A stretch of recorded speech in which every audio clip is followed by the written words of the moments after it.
Oh boy. So my computer issues. Yes, let's start complaining, not working. Still don't know what's up with my computer.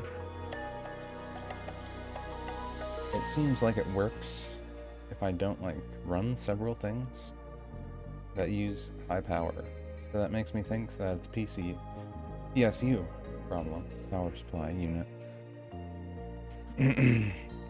Maybe that's the problem, maybe not. I was also thinking it could have been RAM, but I took out the RAM that I think is bad, and I still got the problem. And it seems like I can purposely cause the problem now. So I don't know if that's it or what. Don't know if it's gonna freeze and turn off or whatever now. But it seems like that is the problem. So new game I just got. Can't even use it pretty much. Well, I can, probably. It's always weird, where it's like, oh, if you have this program and that program running at the same time, everything dies because it's using too much power or something. I don't know, does Windows 10 use more power than Windows 7? Oh, I wouldn't think the wattage would change just because of the OS, does it? Is that drastic, too?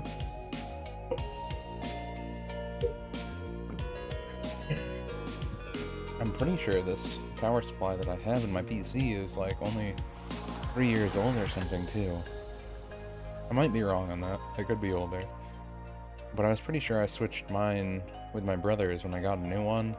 Except it was the same kind. Like, they're both 500 watt ones. But I'm pretty sure I had the newer one. I don't know. I got a 750 watt one on the off chance that my power supply is not supplying enough wattage or something. I don't know what it could be. And then after all this time, it's just that my power strip was, like, the problem. And nothing was actually wrong with my computer, and I just spent, like, a bunch of money for no reason. Also, go figure, after I do all of that, then when I'm about to start my stream, I see that my headphone, the right side is dead now. I can only hear at the left side. With I can't even hear my wonderful music normally. Just always something, right? Always something. So I bought new headphones too. So I spent like I don't know, how much did I spend on the power supply? I think it was like 60 bucks or something.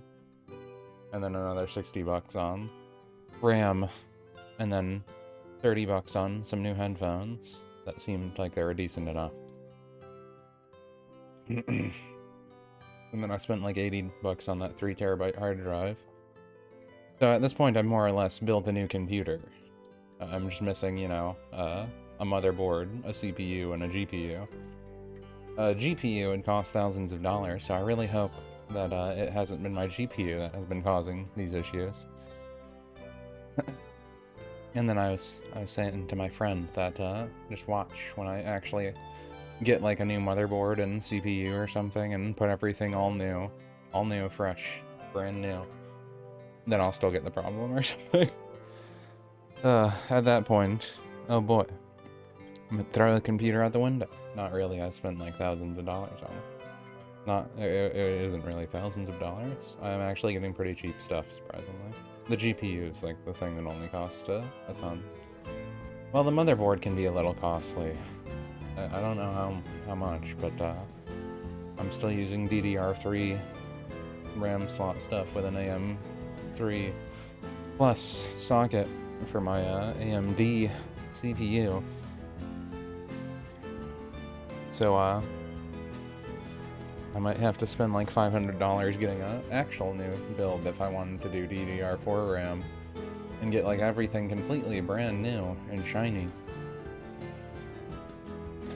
The best rationalization is like, oh, well, I can just say it was the stimulus money that I saved, and that doesn't hurt me as much. But it's still using money, and it hurts. I was finally getting my savings to keep going up, and now I'm just spending a bunch of money because I need my computer to work. As in general, and to do my actual work that I'm doing right now. I would like to be able to do my work, and I like to play video games on my computer, so it would be nice if it could do both of those things, sometimes at the same time, instead of me having to do them one at a time. Because that's what it seems like where I've gotten to. Like, it works fine if I'm not doing everything at once. Like, the most that I do at once is what I'm doing right now, where I have OBS, my VTuber thing on, my Microsoft Word, Discord is up, and a media player is up also. But as soon as I turn Firefox on, I would probably end up having everything crash. It might crash still when I'm doing just normal stuff like this, but it hasn't so far. Like the past 3 days, it has not crashed when I have turned off Firefox first and just do this only. And right now when I'm looking at my task manager, everything is pretty low power. Like VMagic Mirror is only at high at most usually. Discord seems like it takes the most power, ironically.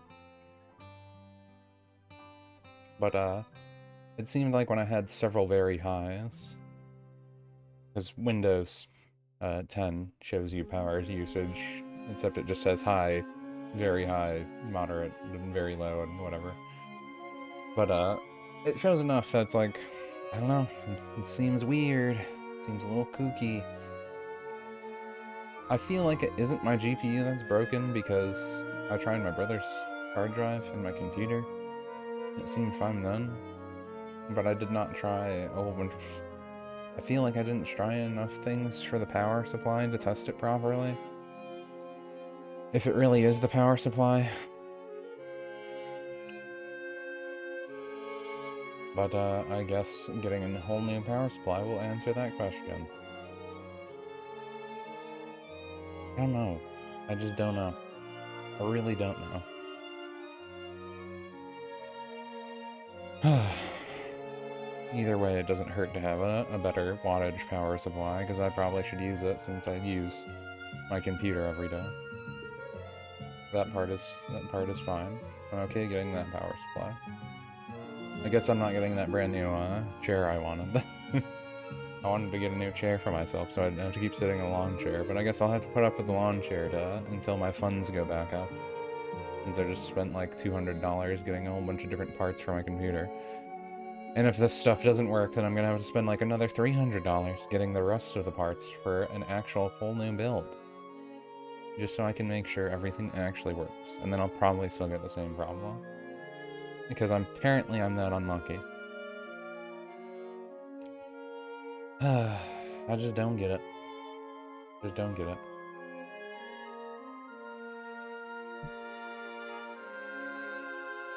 Like, all honestly, when I'm doing this stream stuff now, the computer is running pretty low, too. That Firefox on it at the same time, it's pretty okay. The most that it's doing is using 12% GPU, because this uses Unity to make the VTuber go, and I use GPU for video encoding. So it's 12% GPU right now. I have like 4 gigs of video memory, which I really need a different GPU. But they all cost thousands of dollars now, because scalpers are jerks, and other reasons. But yeah, I think that's complaining done for today. Until I think of more things to complain about. But good vent. We can start proofreading this story now. Hopefully Grammarly doesn't destroy my computer, because I'm pretty sure it takes up more CPU edge. Oh, I'm turning on Firefox, because it needs me to log in for some reason.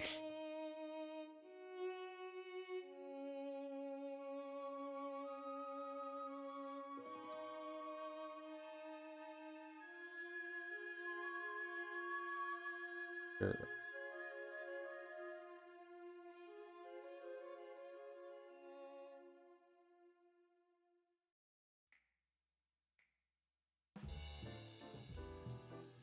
Did it load?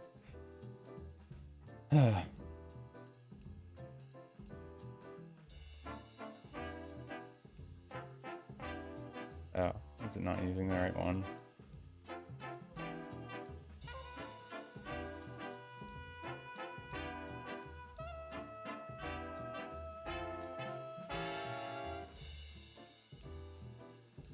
Oh, there we go. I guess it needed me to do it twice for some reason. Get Firefox off there, so before everything dies, right? I don't know, as soon as you turn Grammarly on, is everything, like, terrible? Is everything terrible? It's definitely running a bit hotter with, or should I say a bit more? Using a bit more CPU than normal. I guess Microsoft Word uses my GPU also for 3D for some reason, which is weird. But okay. Okay.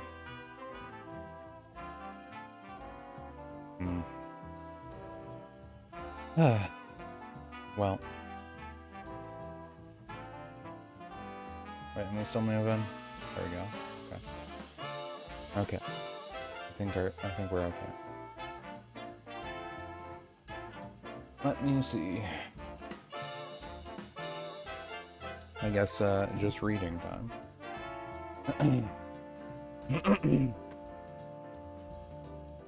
Also, I don't know if I can use HTML coding to space out my story properly on DA's weird literature thing, but its weird literature thing has a bigger size than normal normal writing stash, which is annoying, but happens. Also, it's really bothering me that I can't hear out the other earphone. Why does everything have to break on me at once? Also, I forgot to turn on my stream display thing, so let me do that really quick. Not that it matters too much. But I will do it anyway. We'll do it anyway. Boot it.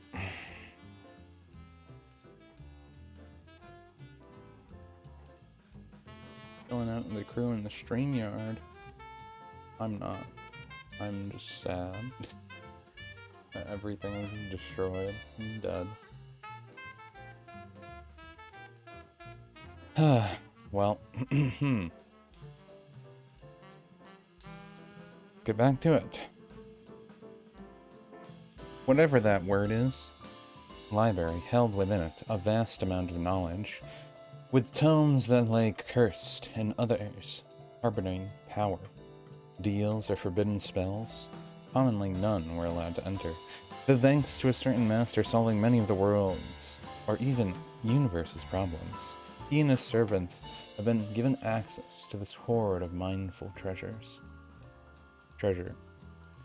With full access to a trove of knowledge. Trove of knowing? Knowledge sounds cooler. Oh, they just want to come there. What sort of trouble could someone find themselves in? Wonder what voices I should do for you. For these girls. For these little girls. What voices would they have? You really think? No. This is like the cool one that's like flirtatious. Cool but flirtatious. I don't have that many voices.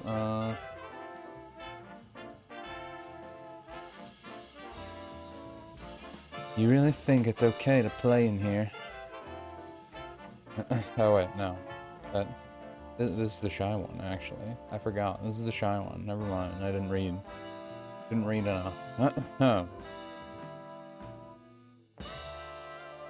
You really think it's okay to play in here? The black-haired girl felt a tad helpless trying to speak up so her friends could hear. Well, that's just wrong. I knew that was wrong. They were running back and forth between the rows of books, laughing away without a care. Ilya, Cole, we should probably stop this. It's a library, remember? I don't know if that's how you say their names or not, but that's how I'm going to say them. Not seen source material, so. Ilya halts to a stop on her foot, her whitish blonde hair fluttering against her back. What? Ramming right into her, Cole now sits atop Ilya with a wide grin on her face, brushing a hand through her pink hair. Those ebony fingies. Are those bony? No, ebony. I know what I said. You don't have to try and correct me. Censoring. Of her, it was... Oh yeah, with those ebony fingers of hers... It was hard for her not to burst out laughing. Pushing a hand through her pink hair with those ebony fingers of hers, it was her.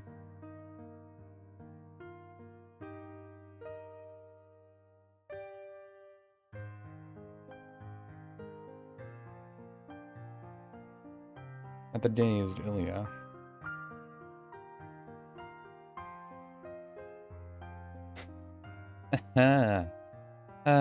That was great. You really just completely stopped. I won now, dummy. With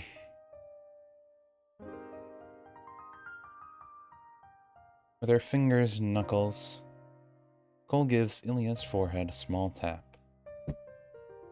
Though just above both the girls, the bookshelf.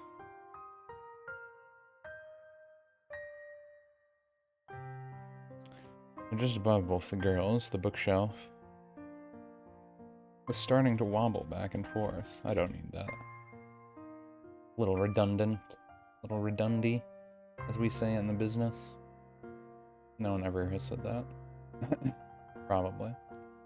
Well, actually, I'd say there's probably some people that have said that and take it seriously.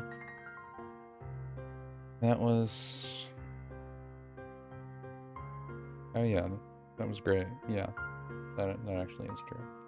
That is true. That was great. You really just completely stopped? Okay. Yeah. That is fine. That is okay. That is acceptable. That's cool. Though trying to warn her friends before it happened, me was too late. There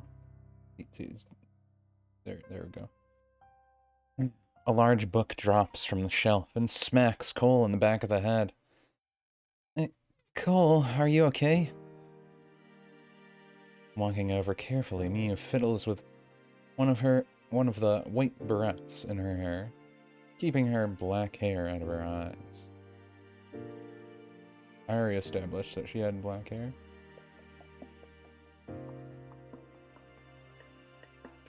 Barrettes in her hair, walking over carefully and fiddles with one of the white barrettes in her hair.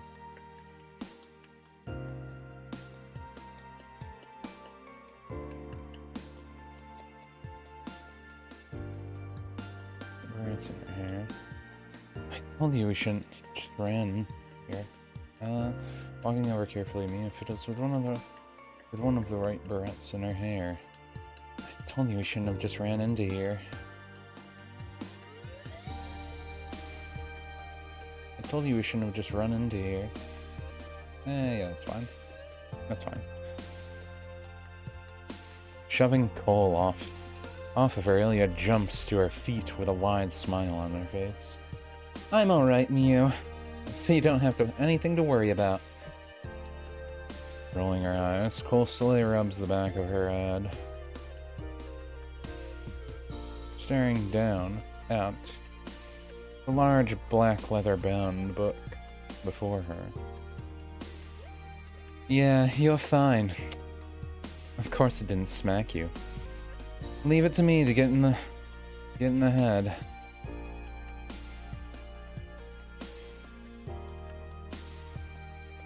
You're fine.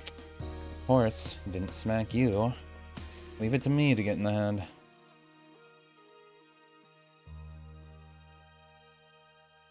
Blushing sheepishly, Mia turns slowly away from both girls, not wanting to acknowledge the crude joke. It's very a crude joke.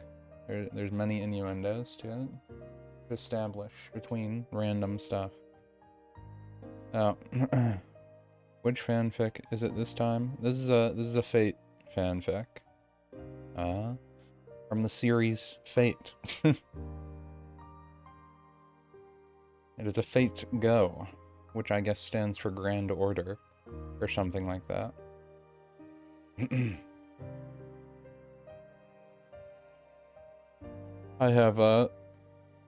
I've finished this one already, so I'm just doing the proofread and edit right now. I mean, I guess finished is, not exactly true. I did the rough draft. This is final copy work.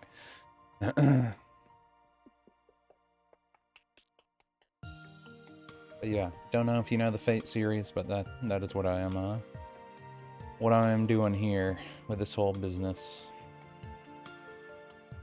This story is called Pitiable Demise. Lovely. Anyway, you two should put that book back. I don't want you to end up getting me in trouble. Putting a hand to her hip, Ilya swings back around on her heel to face Cole. What's in that old book anyway? Did you open it up yet?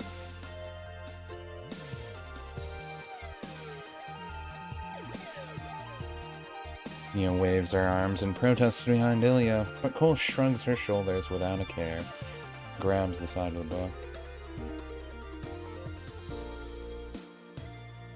Yeah, I guess without care is fine. I don't need the A there. I should have a look, I guess. This library is supposed to be some sort of cool place or something, right? Throwing open the cover, Ilya looks over Cole's shoulder and Mia hesitantly stands behind, peeking. That's what a flash sound makes. With a blinding flash of light, the book glows with a purple hue. The three small girls stare in awe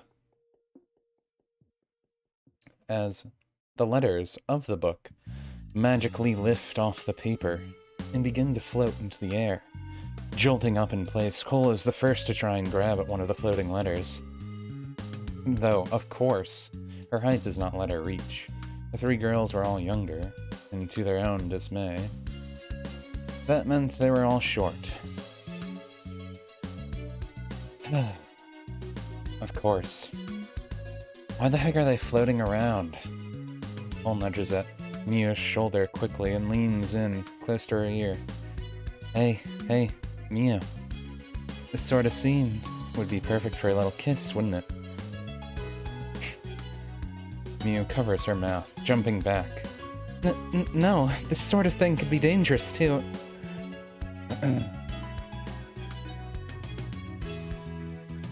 I should put a little M-dash there. Climbing on top of the shelves, ledges, Ilya jumps at the floating letters and actually touches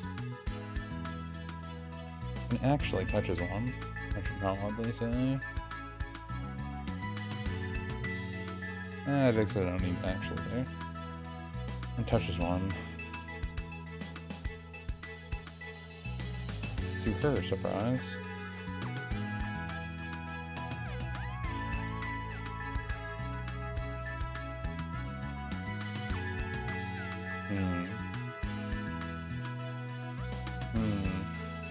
Thought I heard something weird. Maybe that was outside. I had my windows slightly open. Could have sworn I heard something strange. But my headphones are also messed up, so I'm probably hearing all kinds of strange things. Anyways. To her surprise, though her hand does not... Wait, what? Climbing on top of the shelves. Ledges, Ilya jumps at the floating lettering and touches one. To her surprise, though, her hand does not phase through the letter. Instead, she makes the letter fly across the room and hit another bookshelf. Oh wow, this is so cool. What do you think this is for? Can the lettering be used for attacks or something? The girls stare at the lettering for a while longer, mesmerized by the glow. It was like watching a light show in a way. The light slowly begins to fade within just a few minutes. The floating letters, however, start to lower and begin to circle around the three girls. What do they want here? Yeah, I guess yeah, I don't mind. I don't mind. That can go.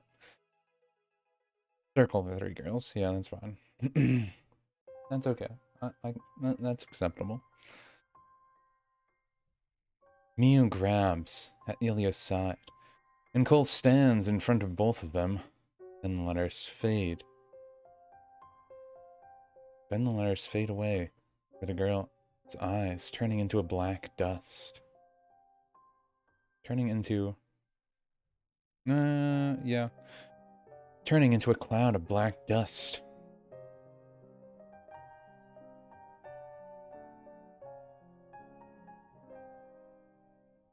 Then the letters fade away before the girl's eyes, turning into a cloud of black dust.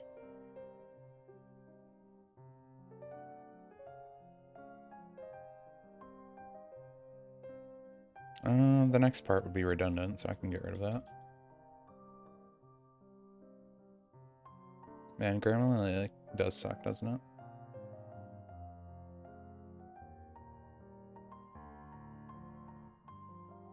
Is it actually making my computer, like, run heavy?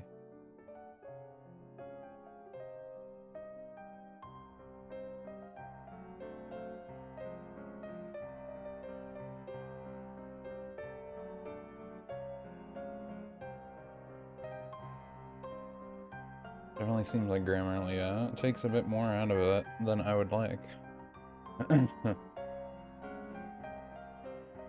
I like it because it finds some redundant things and some homophones or little mistakes, like if I accidentally used the wrong to where I should have used an at or COO, or if I accidentally messed up my theirs or something.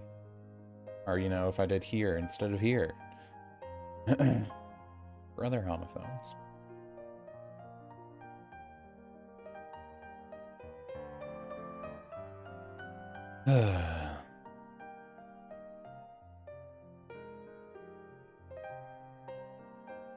This seems to end up running slower. Where's our black cloud?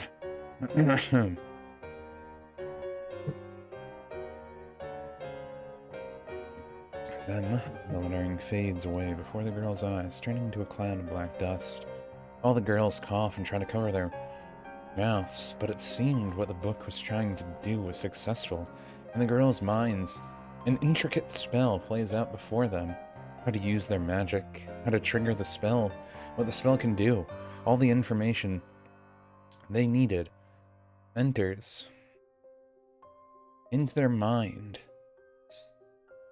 And stayed there now, free for them to access.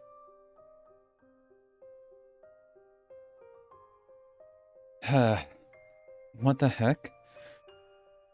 Paul shakes her head, waving away the remaining black dust, her eyes scanning over the room between her friends. Tell me you both had the same thing happen. That was weird. A spell. You know the spell now too, right?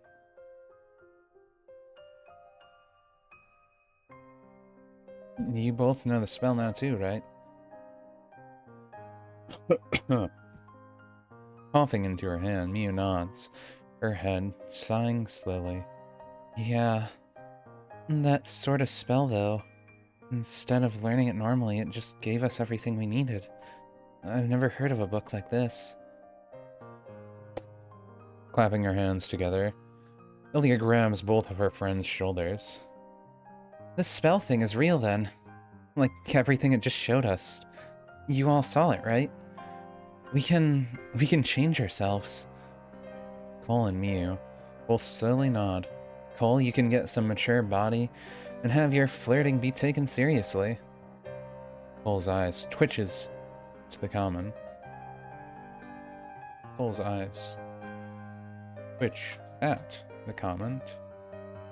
Miu, you can have a confident body and not worry about being all shy. You can speak up. Miu keeps nodding, slowly contemplating the words. What do they want me to say, twitches?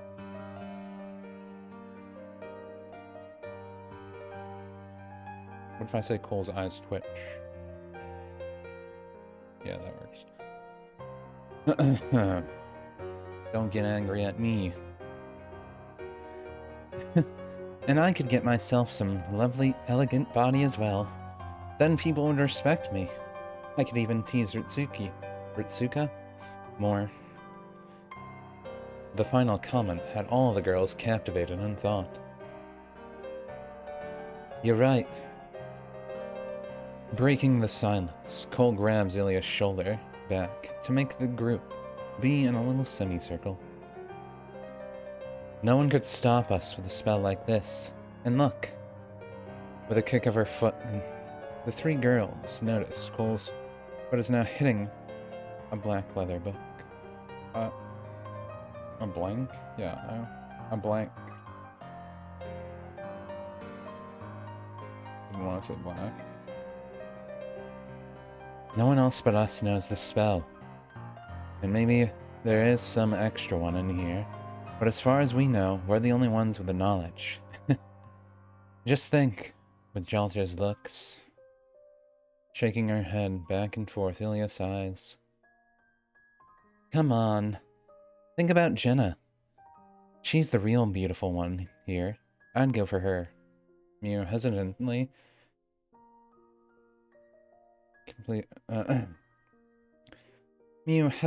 completing the group huddle, eyes shyly down.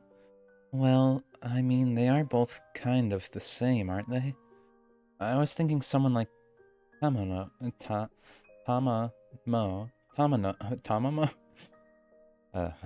I mean, Ritsuka likes playing with her tail, so she gets a lot of attention.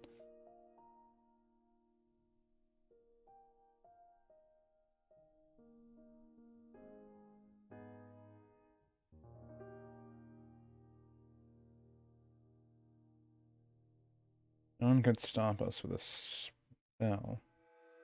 Spell-like? No.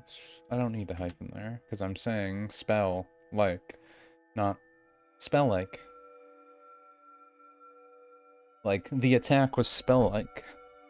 You would want the hyphen. But saying no one could stop us with a spell like this, I wouldn't need the hyphen. That wouldn't make sense. English. The final frontier. Lovely. Anyway. Save. Don't know if using Grammarly is gonna make your computer explode. I mean, I guess I was using it the other day, right? I think I was proofreading when I still figured out to turn off Firefox and then do it. And it worked fine that whole time. I'm just gonna run a little hotter with it on. The three girls go quiet again, thinking over things in their mind. The Cole once again was the first to speak up. I mean, we can just grab them all, right?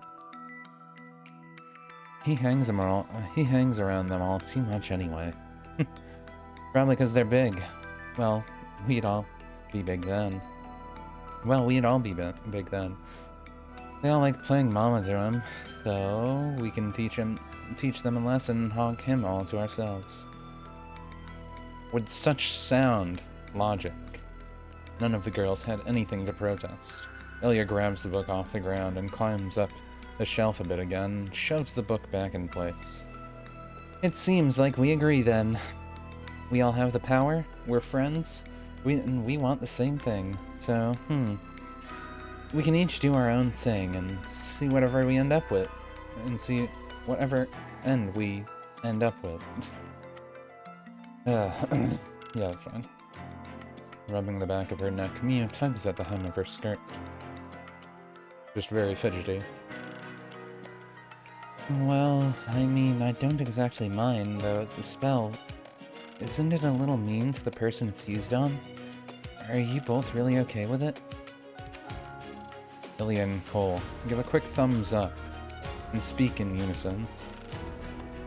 We're going to get what we want.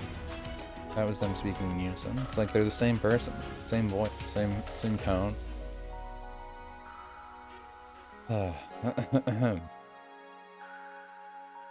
Even though the words were simple, Mia smiles softly at them and calms her moral thoughts. You're right, we have the power, so why worry about what happens to them? It was not a question in her words, just a statement. After all, those who win are the ones who decide what's morally correct, right? The three girls put their hands together, still standing in a circle formation, all nod to one another with conviction.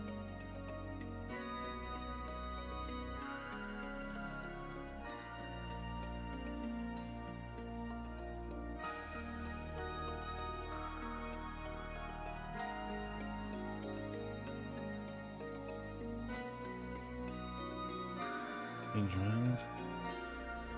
The three girls put their hands together, still standing in a circle formation.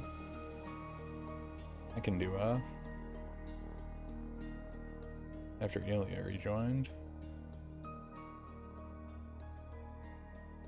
And all nod to one another with conviction. Weird, because my computer like freezes for like 5 seconds whenever I enter anything. I feel like that's probably bad.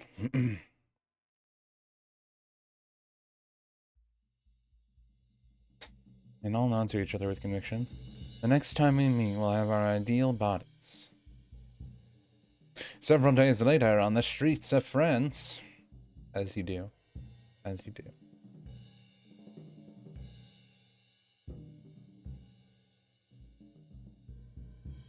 To check for many of the distortions within reality, servants have been scattered around the globe in hopes that someone will be able to react quickly should anything happen. Jenna, a heroic spirit, finds herself in this situation. Wandering France, she acts as an ally of justice. And usually, she tends to be popular with the younger girls. From her long braided blonde hair, to her bright blue eyes, to her mature and proper way of speaking, truly Jenna was an elegant woman, even walking around in her white sleeveless high-neck top with collar and tie-up. Not exactly ladylike attire. Dark blue short shorts on her legs, thigh-highs clinging to them but showing parts of her legs, parts of her thighs, of her exposed thighs, and black ankle boots to boot. Still, even with such attire, girls cannot help but admire the way Jenna carries herself.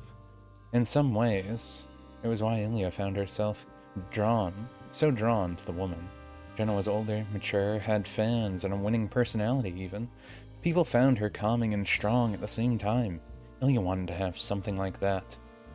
More so if it made her brother or Ritsuka see her for her charms.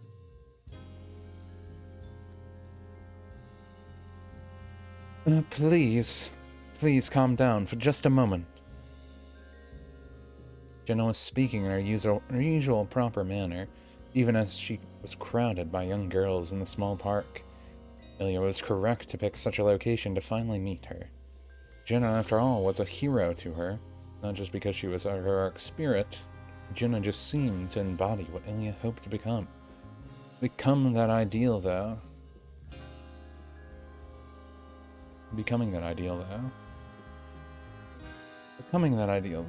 Ilya would do just that. Everything had been set up already. Ilya made it a fact to spread rumors online about Jenna. About where Jenna would be so they could all mob her.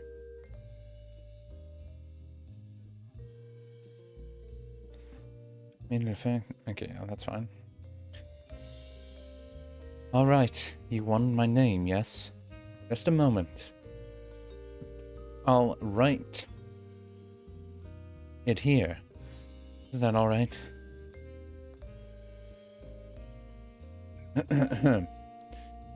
Jenna can never say no to hopeful young girls. Getting her in such a spot would give Ilya the perfect chance to stalk her.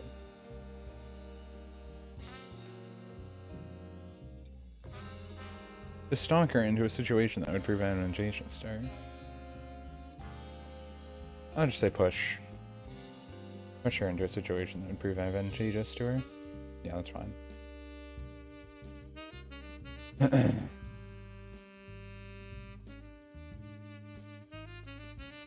Okay. Stepping out from the trees,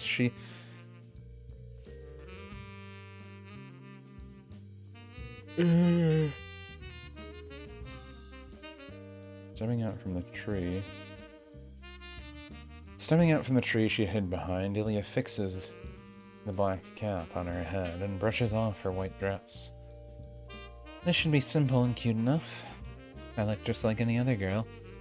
You shouldn't notice me unless she looks right at me. Weaving herself into the crowd, Ilya steps past the girls, carefully making sure not to scuff up her black Mary Jane shoes. That's fine. I guess it's the name of product. I probably should capitalize it, but do I care?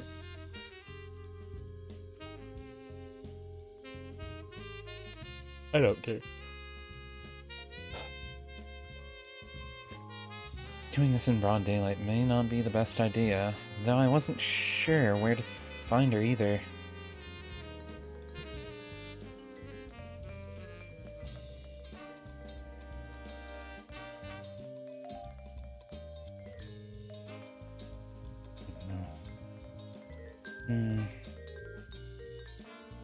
Though I wasn't sure where to find her. Finally figuring out she comes to this park often was hard enough.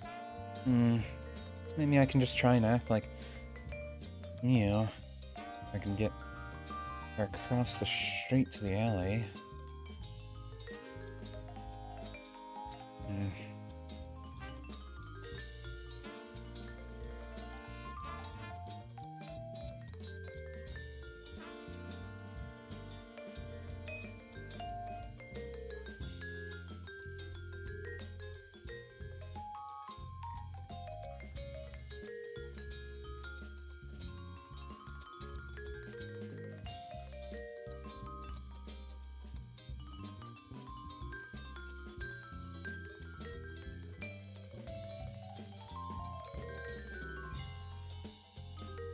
Get her to talk.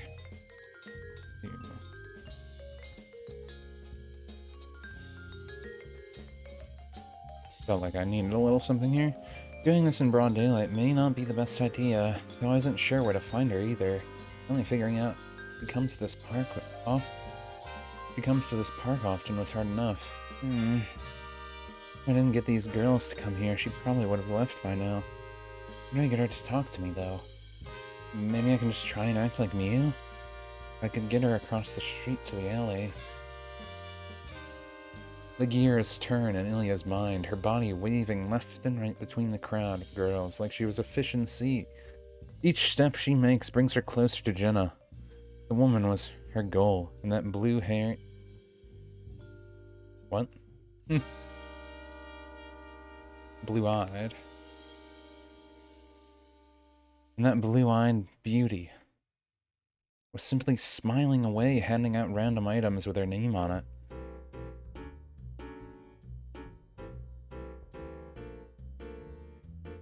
With their names on them, so some of the girls would leave the crowd. Then finally, Ilya was there, only a few steps away from Jenna. Trying to be a little bit tactful, Ilya leaves a group of girls in front of her so she blends in better, though Jenna was so close now. Excuse me. Ilya tries to keep her voice soft and quiet like Miu. Putting on an act would be simple enough. She teased her brother now and again with such things. Speak softly, look down as if shy, but really cover the face. Ilya's masterful plan was foolproof. E- e- Excuse me? A small tug to the dress, a twiddle of the thumbs.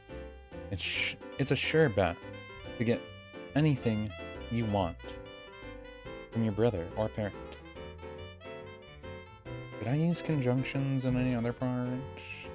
I tried to make it to speaking lines only, like you're supposed to in proper grammar. Not that I care that much about proper. Care a little, though. Hyphen. Within minutes, the motherly Jenna could not help but turn her eyes to the quiet voice within the crowd of loud girls. Sorry, ladies. One moment. Pushing past the crowd of girls herself. Pushing past the crowd of girls. Jenna gets down to a knee and sets her hand gently on Ilya's shoulder. I apologize for the large crowd. It must have taken some courage to get through the crowd. To get through them. I apologize for the large crowd. It must have taken some courage to get through them. Did you need something, miss? Ilya closes her mouth. Well, more like, oh! Ilya closes her mouth quickly.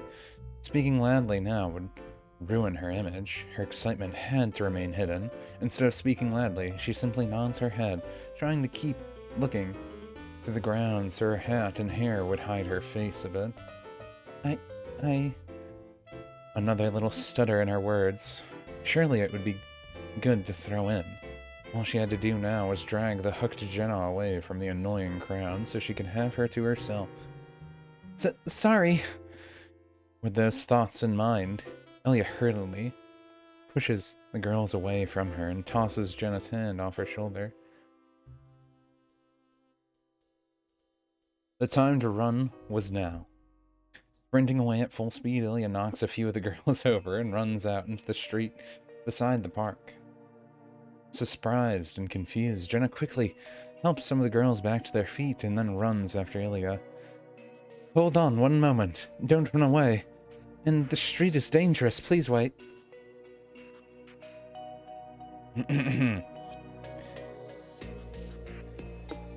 Hearing Jenna be in such distress, Ilya did want to stop to some extent, but she made a promise with her friends. Running again, Ilya heads right down the closest alley nestled between two orange brick buildings. She'll keep coming. Start it now. Running through the alley, Ilya stops beside a dumpster and quickly hides behind it. Calm, my inner desire, the wish I want for myself, the power I have to do it. At Ilya's chest, she glows a slight green color for a moment, the lines of magic running over the rest of her skin like a spiderweb. Then, within seconds, her skin begins to feel like a different substance. Just poking at herself, it felt like she was made of pudding. Okay, now I just wait. Drip, drip, drip. Jenna's boots splash against a small puddle formed by a leaking gutter. Don't gutters always leak? Don't they leak on purpose? It doesn't matter. The one issue with chasing after a small child was they were fast and small enough to hide in a variety of places. Word? The one issue with chasing after a small child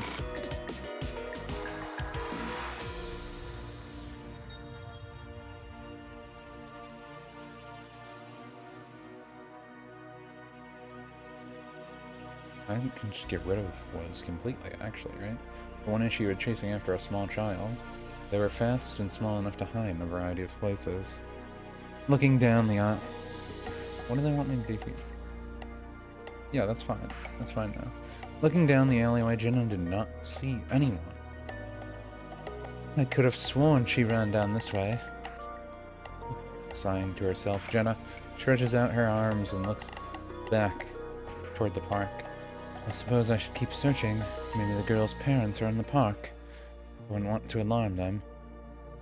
Pondering on it for a moment, Jenna's body shivers in place, her eyes looking toward the dumpster right away. What's that magical power? There shouldn't be any distortions. Oh. There shouldn't be any distortions around this area. Holding her hand to her side, Jenna readies herself in case she needs to summon her flag to her side. Each step she takes forward now is more careful than last. The child didn't get hurt by something, did she? Ah! Ilya quickly climbs and leaps off the dumpster, throwing her legs forward. Without time to properly react to this odd small child, Jenna gets drop-kicked by Ilya, making them both fall to the ground. Perfect. Everyone needs a good drop-kicking. Good drop-kicking. A good pog-kicking. Pog-kick. Okay, I'll stop now. I'll leave.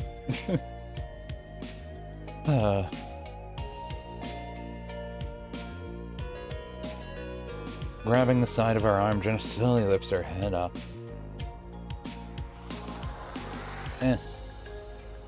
Slowly lifts her head. And cocks an eyebrow. Yeah, an eyebrow. She pulls out her eye and turns it brown really quick. Cocks an eyebrow to the girl collapsed on the ground. Ilya, is that you? You were... I don't understand. Quickly getting to her knees, Ilya pushes her dress between her legs to better cover herself and coughs into her fist. Ahem. Well, I just wanted to meet you, but there were too many people. We never get to talk much, you know. You're always hanging out with Master. Yeah, you're always hanging out with Master. Ilya crosses her arms under her flat chest, nodding away. Master this, master that. You gotta pay attention to me too, you know. Sighing, Jenna rubs at her slightly sore back. Well, that's all understandable, I suppose, but why exactly did you just kick me from the air? Frowning, Ilya looks to her hands and quickly pokes at her skin again. The feeling like pudding part was still true for her. I don't need that. Well, I wanted to try something was all. And it was to surprise you, of course. Fanning herself up, Ilya walks behind Jenna. Here, lift up your shirt for a moment. Lift your shirt for a moment. Yeah. Here, lift your shirt for a moment. This is completely normal today. I'll make sure your back didn't get cut up. Looking at her slightly scuffed hands slowly healing, Jenna shakes her head. You know I'll just heal. Pausing for a moment, Jenna looks back to Ilya's pleading eyes. Fine, I suppose it's alright. You at least understand what you did was rather brash.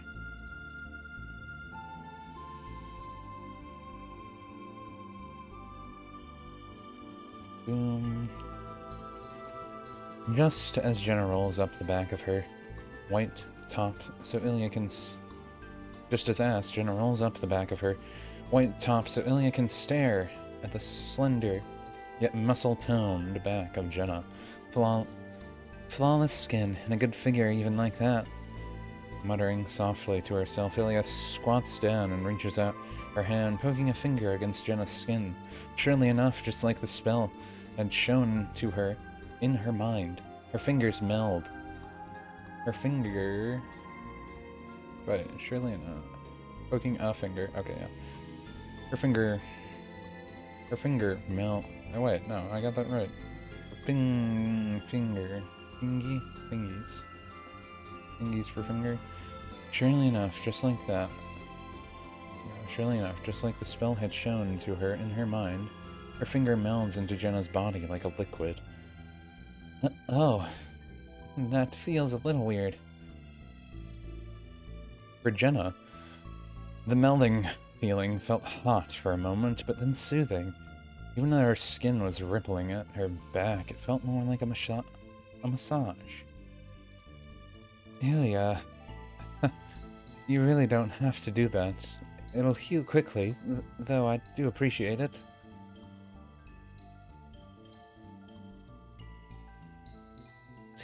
Heroic spirits like heal naturally, as long as they got mana or something.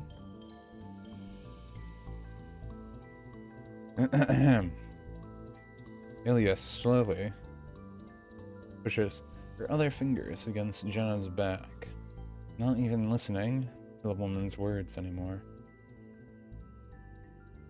Ilya watches before her own eyes as her fingers melt away into Jenna's flesh, then her hand, and her wrist.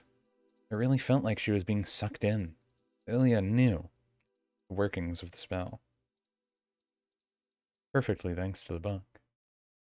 It really does work once you get the hang of it. Ilya thrusts one leg forward, and her knee connects into Jenna's back and instantly starts to dissolve into the flesh as well. Hey. Jenna's face starts to blush. She begins to pant. Her body starts to feel hotter, to the point she stands up. What are you doing, Ilya? Turning around quickly, Jenna sees no one behind her. What? Jenna begins to hunch over. Her back had some sort of weight on it. Reaching her hand back, she touches at the side of Ilya's dress. Why are you clinging on to me now? Ilya, please get off. A wide smile parts on Ilya's lips.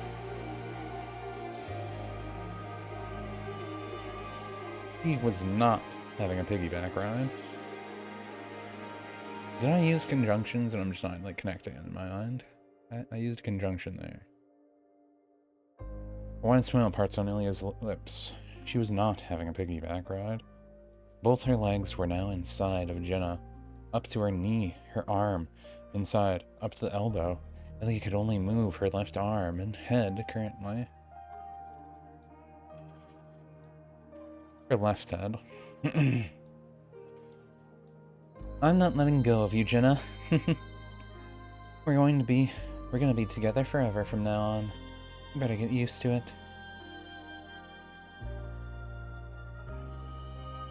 Well.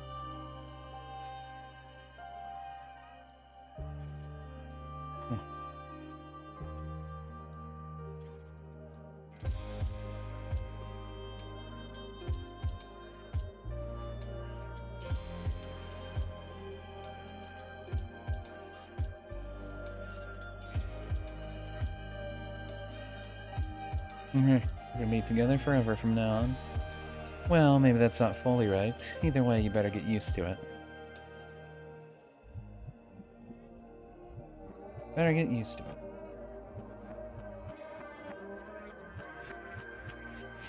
Say with a shout. Nice hearty shout.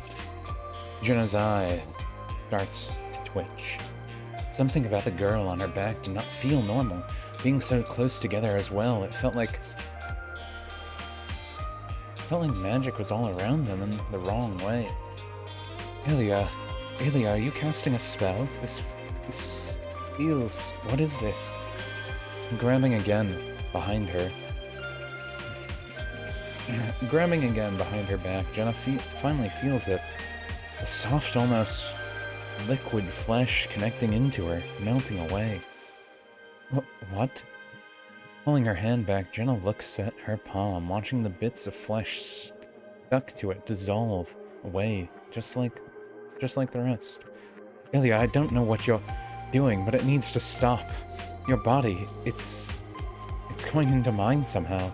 You don't know what you're doing.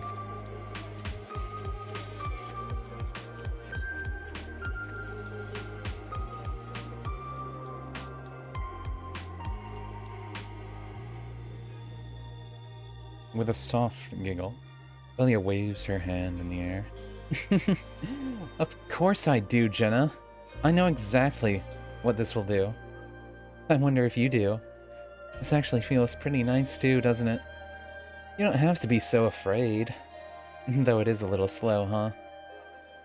Ilya shoves her left arm now into Jenna's back, going elbow deep in right away.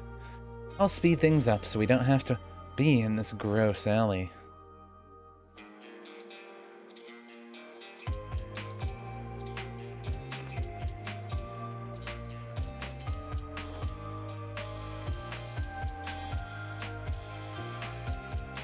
Two is an also.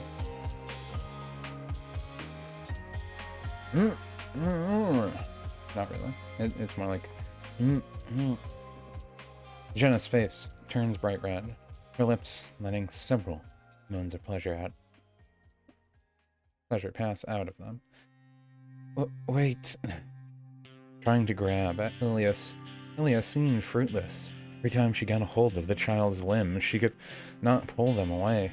Each time Ilya sunk deeper. In deeper, Jenna seemed to feel pleasure from it as well. The soothing heat, the quiver throughout her body. Jenna had to cross her arms under her chest to try to stop herself from squirming too much. The hugging herself seemed to do little as she felt her like dampen. Ilya, you need to stop this. What do you think will happen to you? Lewd scene. Hashtag lewd. Uh-oh, scandalous. That's fine.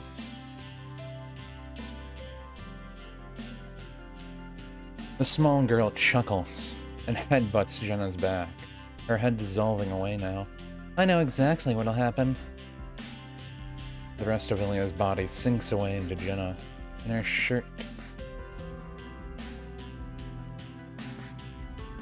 falls back down, no longer exposed. Okay. I can respect that. I can get behind that. Ilya. Panting slowly, Jenna pants at her shirt, not feeling any trace of Ilya's body behind. Even her clothes? Looking to the ground, Jenna only sees a pair of shoes there. Ilya's hat, dress, it seemed they all got sucked into Jenna's as well. This... Oh, what's happening now? Jenna's heart was still racing. Racing face? Racing fast. My heart races in hyperdrive. Just like the Yu-Gi-Oh! 5D's theme song.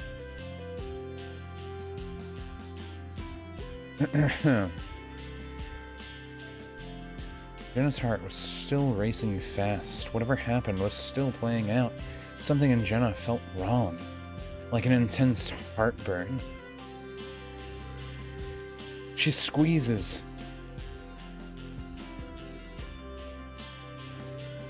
At her chest, trying to catch her breath. This is too much. I'm not feeling it either. A painful pleasure. Jenna could not focus with her senses being attacked. Her lips began to run with drool. She falls to her knees, feeling helpless. Her throat begins to constrict. Her breath becomes short. It felt like someone was choking her now. Stop! Holding a hand to her throat, it shrinks right in her palm. And her head gets closer to her shoulders. What? Trying to form words becomes harder. Jenna's chin touches her own chest, though that touches her own chest without even moving her head. She was sinking into herself. Biting at her lip, she tries to keep her head from moving deeper into herself, but nothing seems to stop it. Just like with Ilya, her head was melting away into her own body. Her mouth gets dissolved away. Her nose as well. Jenna becomes breathless. Her eyes slowly becoming bloodshot from lack of air. The only thing she could do was take in her final sight. The children playing in the park from across the street, waiting for her to return. Then her eyes sink in as well. Her forehead, her hair. The only thing that remained was her body now, collapsed on the ground. Just weird, gross sounds. I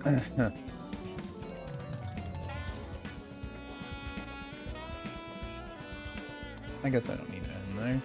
Just make it sound edgier. We don't need it to sound edgier.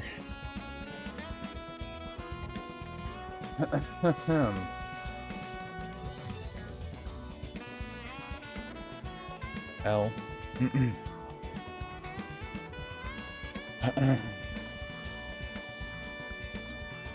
Awesome out his best wife.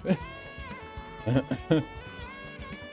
don't know if you're saying L because the person just like got their head destroyed or something.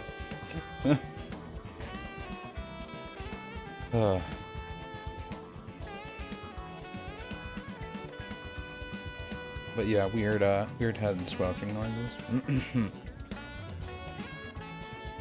What page is this anyway? I don't know why it doesn't update when I'm... Oh, this is page 7. Doesn't feel like page 7. Like, really? This is page 7? That feels wrong. But I'll believe you. I'll believe you, Word document.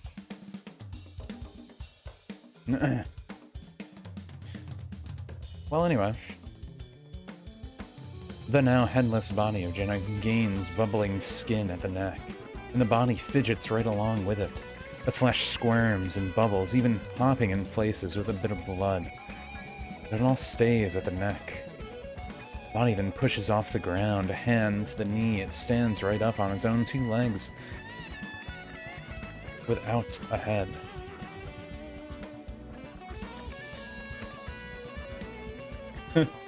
No, I don't need to make the pun. I appreciate the pun effort, Grammarly, but a head is what I want. I don't want a head. A head would be incorrect.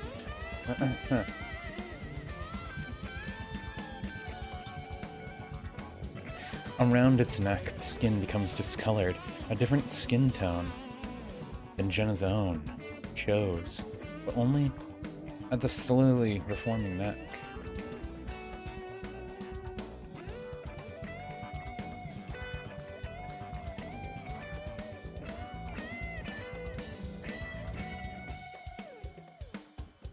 I can't get rid of bone there. That's a bit redundant there. Different skin tone in Jenna's shows, but only at its slowly reforming neck. The hands of the headless body touch at the neck a few times, and then the legs quiver as if in fear.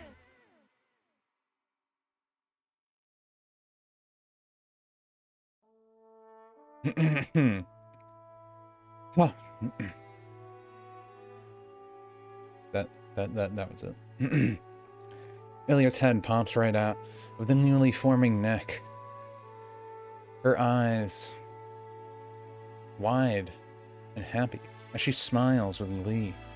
I did it! I really did it! I ripped someone's head completely off. No, that is not what she said. I just like to make practical jokes now and then. Funny haha jokes with... Was this Kenshin music? What was this? Yeah, this is Kenshin music. With Kenshin music going on.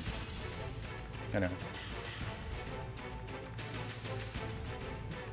Touching her face with Jenna's hands, Ilia give her...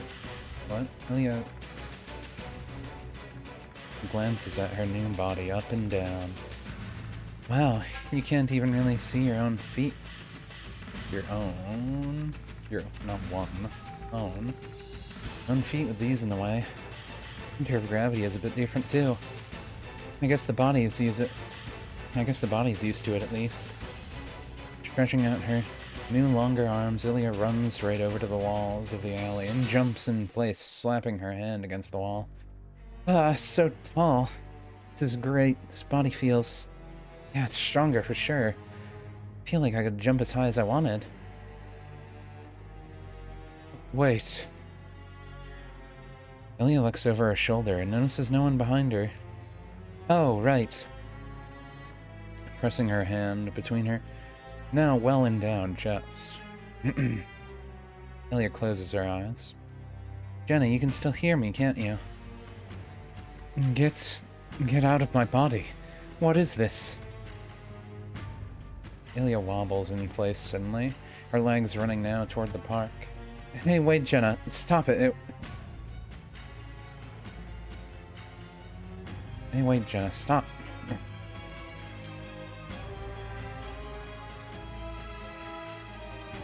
Yeah, that makes more sense.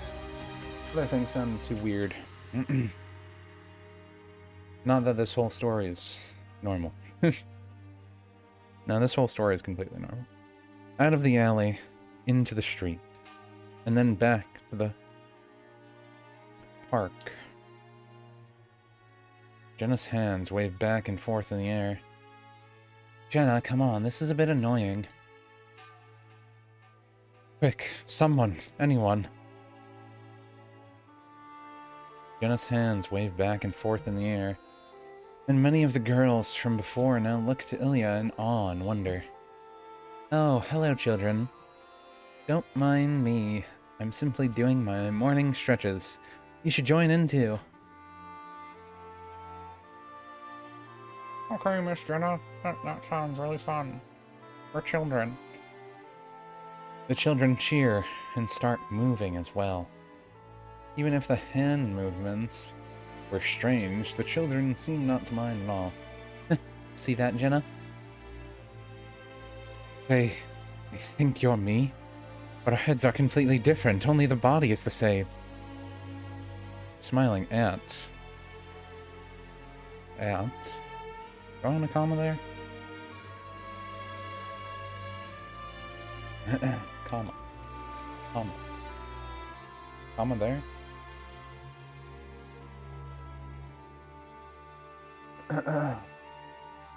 More commas? All the commas? You get a comma? They get a comma? He, she, they all get commas. Smiling at the children, Ilya starts to try and move her new body again. Though her arm shakes a bit and stutters in place, she manages to put both her hands in her, at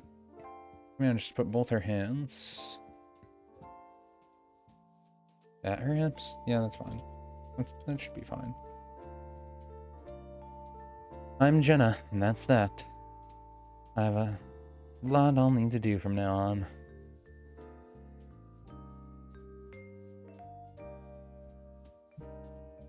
I'm the new Jenna, that's that. I have a lot I'll need to do from now on. Meanwhile, within the Japanese mountains, just the random, not disclosed Japanese mountains. Completely fine. Good stuff. The beautiful and energetic Tama Mo finds herself within the mountains. Though she did enjoy playing around and getting some attention, she never minded examining shrines now and again. In the effort to stop distortions, she knew it was just part of the job.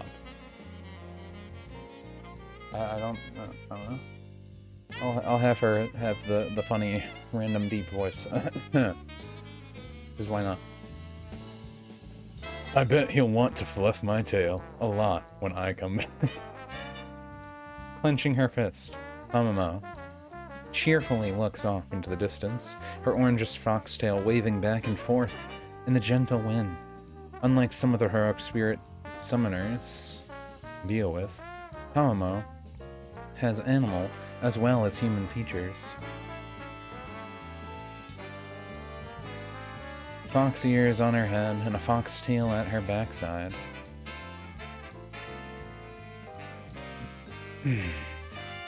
Though her body was humanoid beyond that. Wearing her usual blue yukata and her clunky, heeled black sandals, she was an image of a spirit's beauty for sure, with her skin showing, her cute features and sizable assets. Cute masters like her own would gladly fawn over her, with a mission well done. I'll have to spoil him even more than the last time. I should take him to the beach. I bet Jenna wouldn't mind me. I bet Jenna wouldn't mind. We haven't gone in a while. The leaves of the bushes move and sway along Tamo's path. Her ears could not help but fidget to the sound. This place is a bit windy today. I haven't seen anything odd around here. Rustle, rustle. Lowering under the bushes, Mio slowly breathes through her nose. At least her pink hair and tail are easy to spot. I guess everything on her is easy to see, though. Easy to see through things. Peeking out through the bush, Mio watches as Tamamo hops against stone stairs, seemingly trying to make her heeled sandals clack louder with each step. She's a bit childish sometimes, reminds me of Ilya, and she's so bold. To take him to a beach, being fine running to him for praise. Closing her eyes for a moment, Mia reaches behind her back and feels the void of air there. I have no tail. He'd fluff my tail if I had one. As soon as Taro gets a bit further away, Mia crawls out of the bush and starts to move. For the next one, if you wanted to use the spell, she would need to sneak up on Tamamo for some reason. At least that was the back. At least that was the thought Mio had. How exactly do I get closer? Your ears will hear me easily. Setting down the backpack she brought with her, Mia begins to dig around inside of it. Well, she does hear well. I'll just use that against her.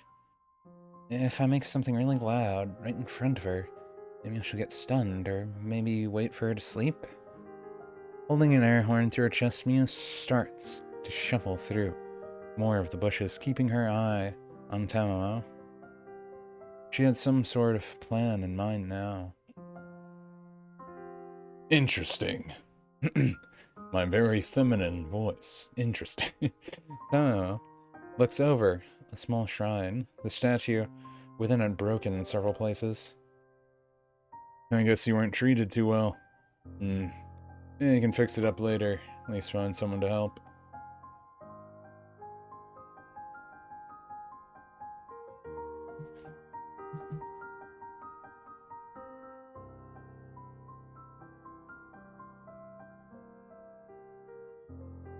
Well, grant me good luck, alright? Come back to help you out later. Just ironic sense. A clap of thunder slams over the air. Tamamo jumps in place, her tail's hair standing up on end, her ears lowering to the loud sound. Oh, what the... Well... Rain turns down on top of Mio, soaking her clothes.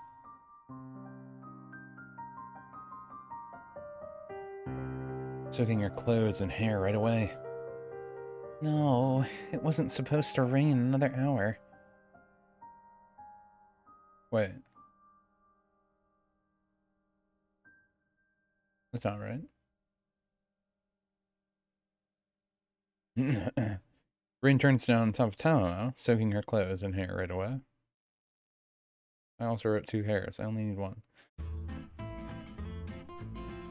No, it wasn't supposed to. It wasn't supposed to rain for another hour. It wasn't supposed to rain for another hour. Running up the steps of the mountain path, Tamamo quickly barges into a small shack-like building. Though the building was built on thin wood, it kept the rain out. Though the building was built of thin wood, it kept the rain out, and happened to be one of the spots Tamamo could stay.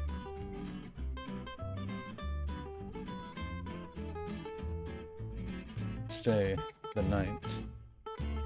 She had several little shacks she can sleep in around the mountain.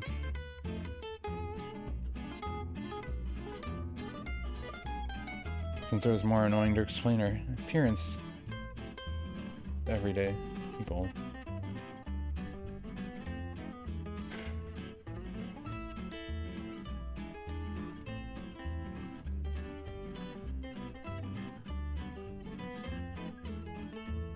That's fine.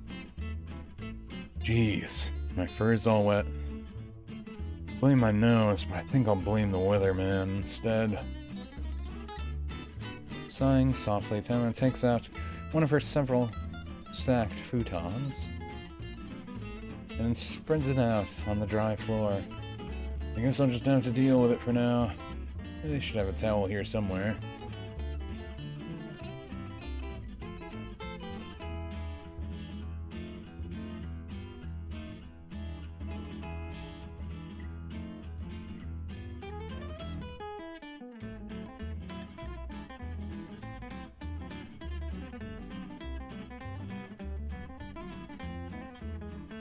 Tell them to restock before it flew over.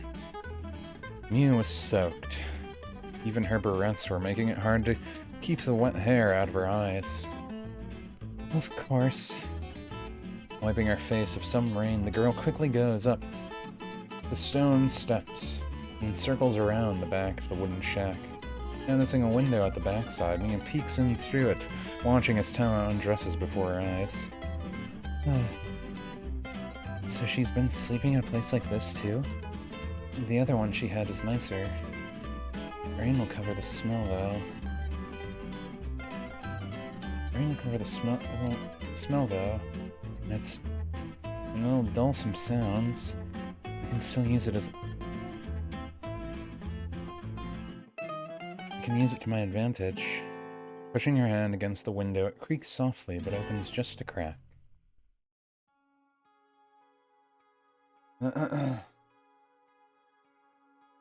Squeak.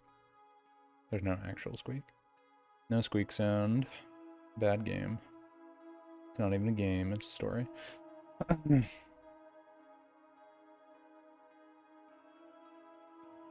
Oh.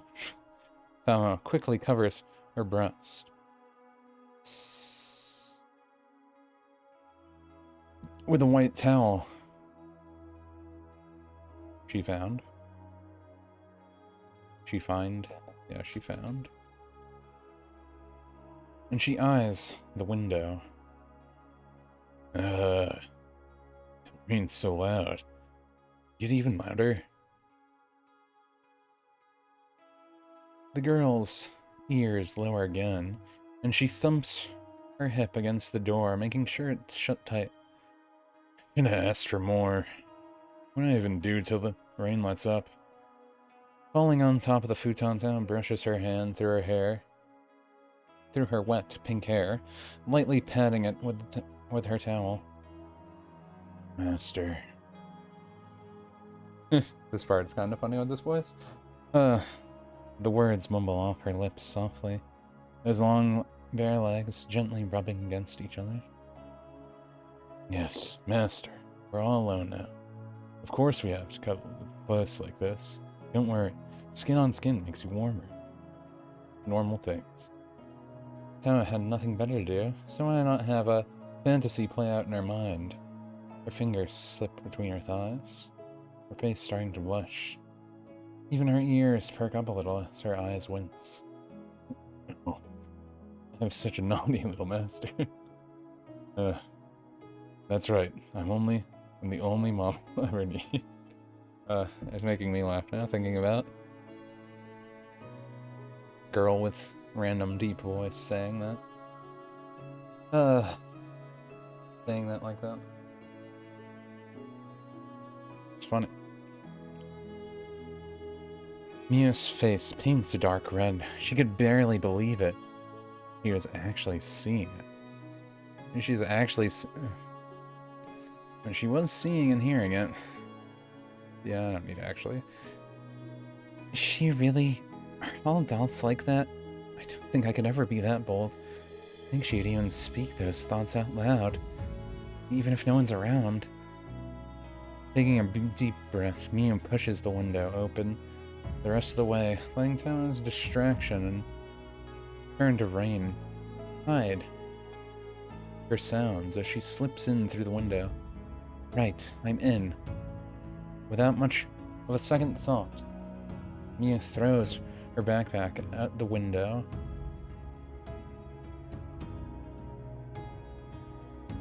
Oh crud.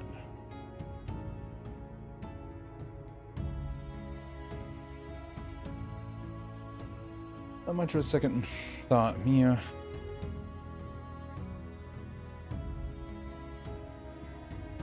Drops her backpack on the ground and throws herself in between the futons.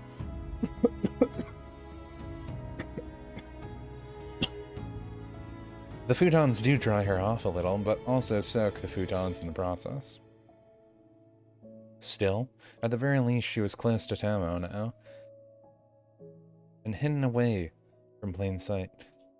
Alright, I just need her to tire herself out. Tomo pants quickly. Her legs quiver. She lays her arm over her eyes. That passes the time. Mumbling softly, Tomo turns to her side and pats her towel against her tail a little, or mostly dry. Yawning into her palms, Tomo rests her head back against Futon's pillow and closes her eyes. Put in enough work. I'm putting enough work in. Hopefully the rain passes after a nap. Snore. It was odd how everything just kept working out in Mia's favor, though she did not mind it either. Slipping out of the futon, the girl looks over the sleeping Tomo. Really did it. I wonder what Cole and Ilya would say. Walking up to Tomo's futon, Mia crouches back down, making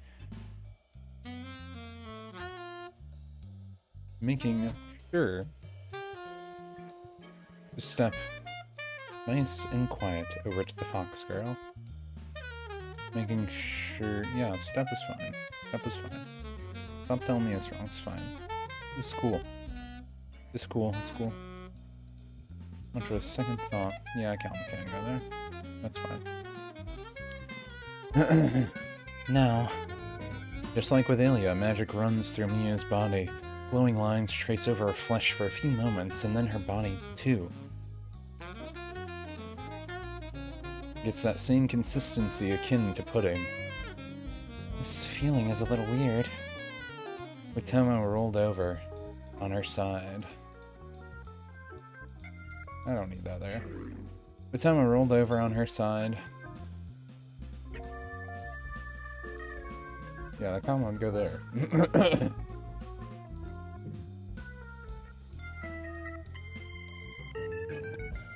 Or if anything, I guess I would do a Golo comment.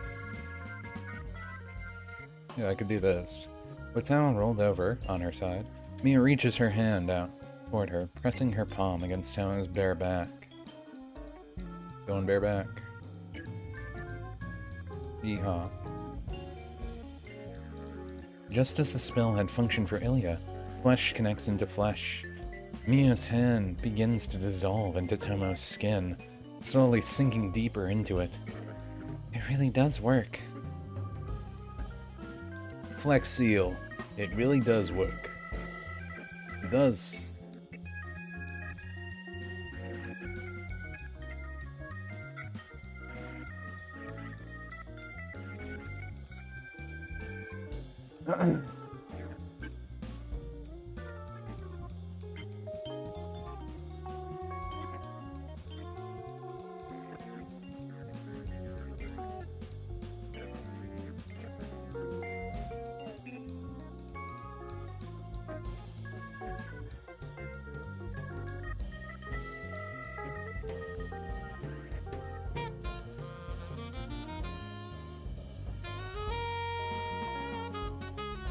Blah, blah, blah.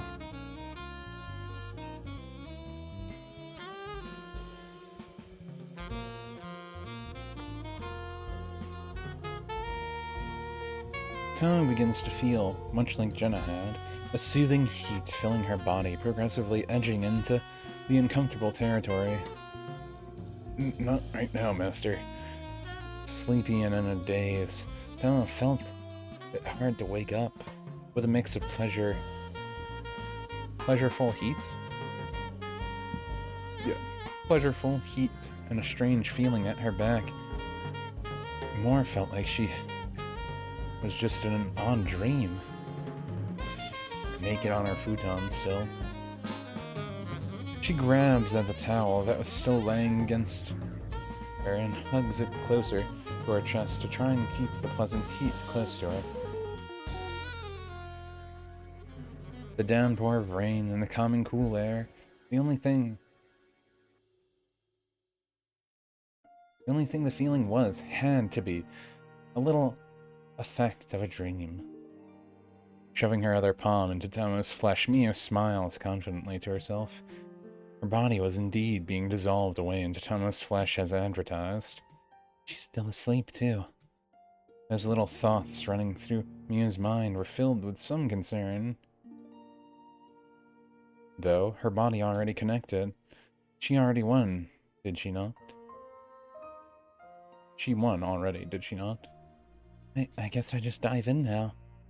With a deep breath, as if going in water, Mio presses her forehead against Tama's back and presses her face into the fox girl's flesh. Seconds go by.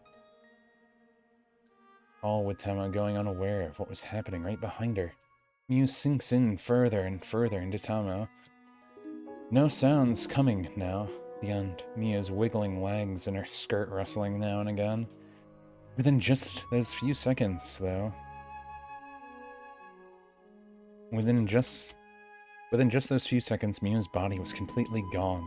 The only trace of her being within the room was just her backpack and wet drips from her body when she stumbled in. That is why I changed that backpack art. Don't throw it out the window, I said it was there. Correct my mistake. Yeah, that's fine.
Oh, weird. My other sound came on finally. That's odd. Well, I need new headphones anyways. These ones suck. Or at least they're starting to suck. I have to turn. I can only make the static go away if I touch something metal. And these ones weren't even really... really weird. I never wanted wireless headphones, ever. Never, ever. But I got these as a gift.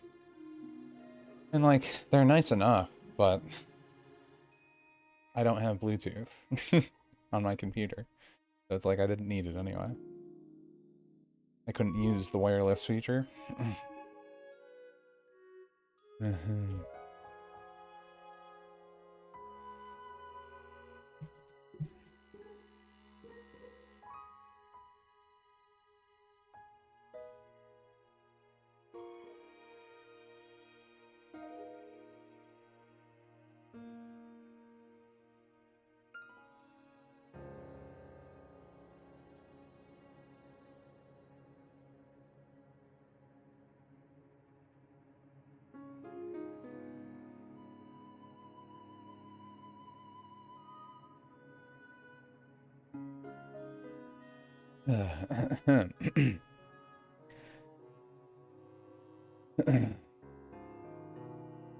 Anyways, where was I?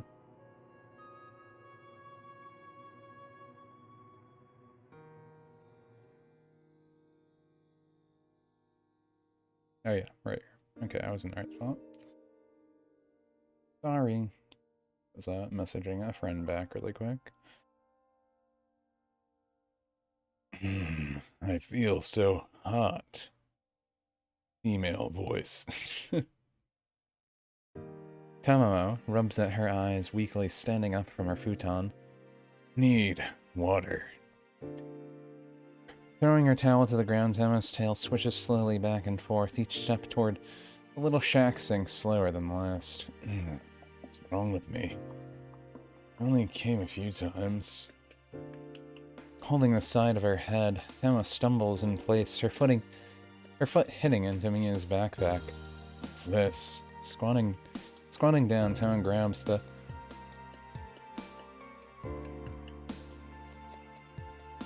bag and throws it open, looking through some of the contents.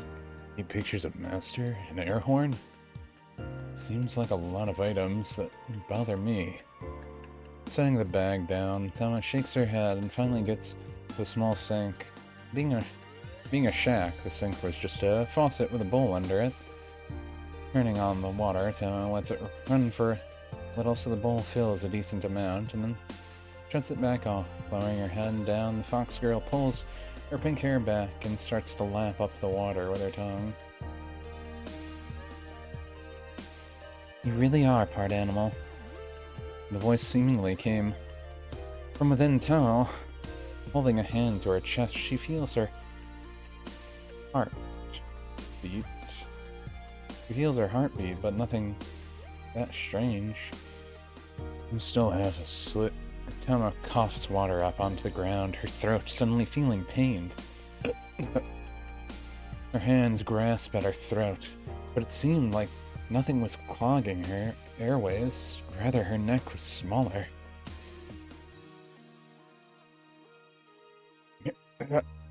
Who's doing this?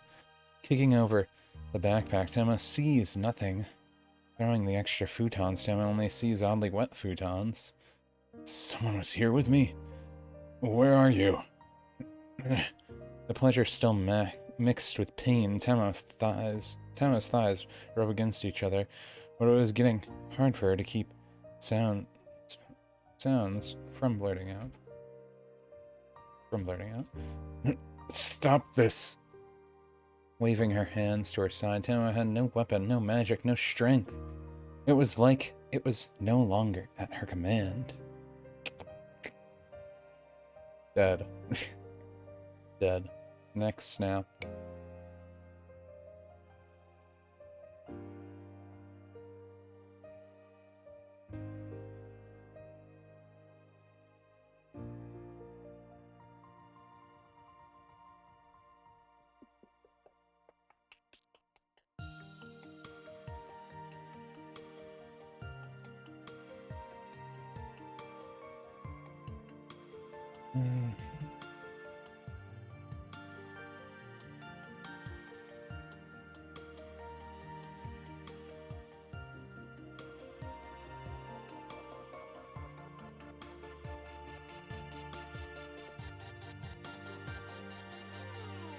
Oh, I think my other headphone thing went out again.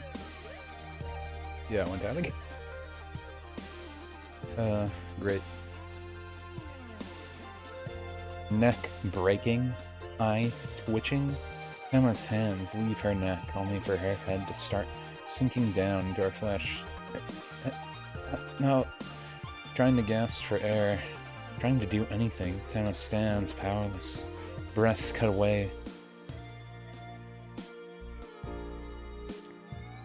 Smell faded, sight turned to darkness.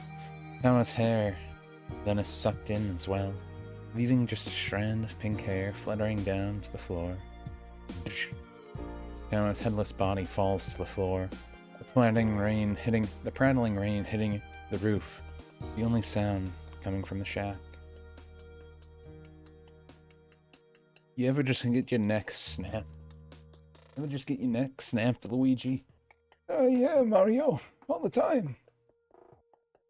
I don't know what bit that is, but it's a bit.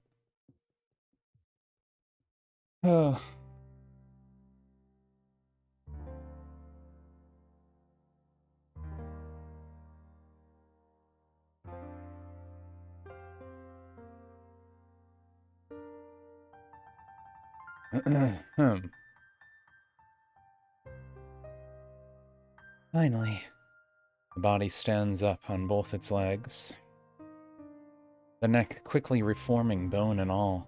Though the skin color was different compared to the rest of the body, Miu's and Tama's skins were not so different. You and I. No. Though, with such a change, it was easy to notice the young girl's neck emerged from Tama's flesh. Within seconds, Miu's head reforms on Tama's body, her neck attached with little ripples at the base of it, like it had been sewn on. I have her body. Miu smiles softly to herself, quickly reaching a hand behind herself. Have this. The foxtail swishes back and forth. Miu is finding it hard to control with her mind, but she would adapt. Well, I won't have the ears, but the tail's enough. Brushing her black hair out of her eyes, Miu readjusts her white barrettes and turns around to face the Sphinx. Sphinx mirror, just look at me now.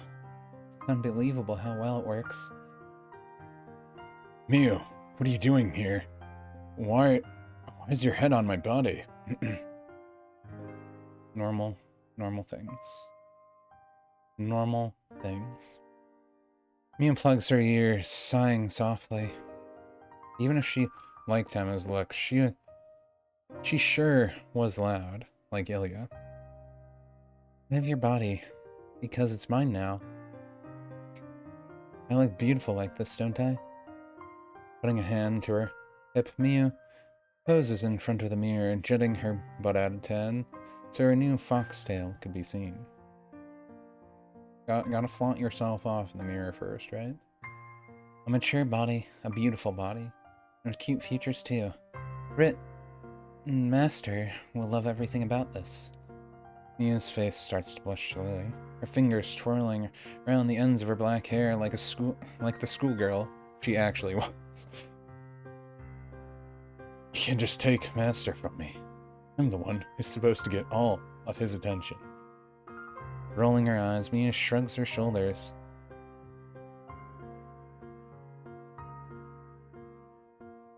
And walks back to the set-out futon, laying down on it.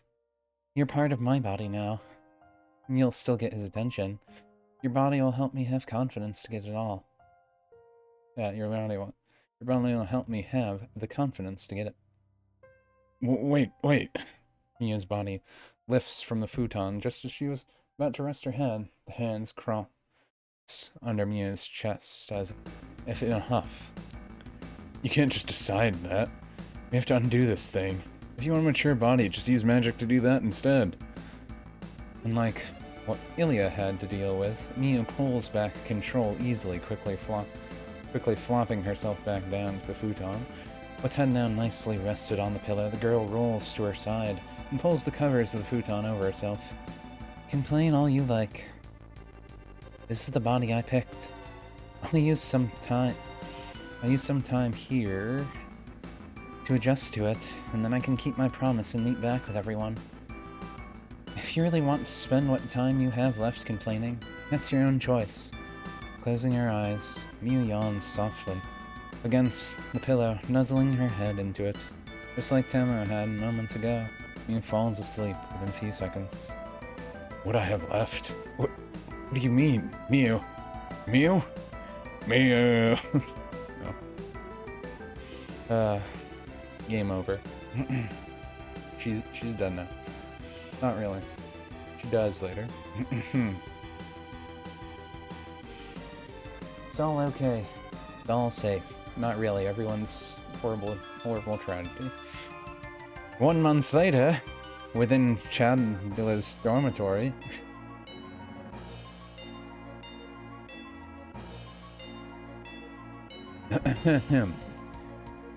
Get the fuck away from me already. Jenna Alter, normally called Jalter.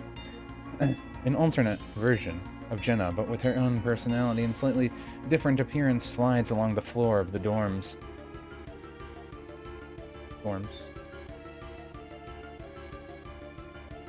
Come on. Why is Grammarly suck so much?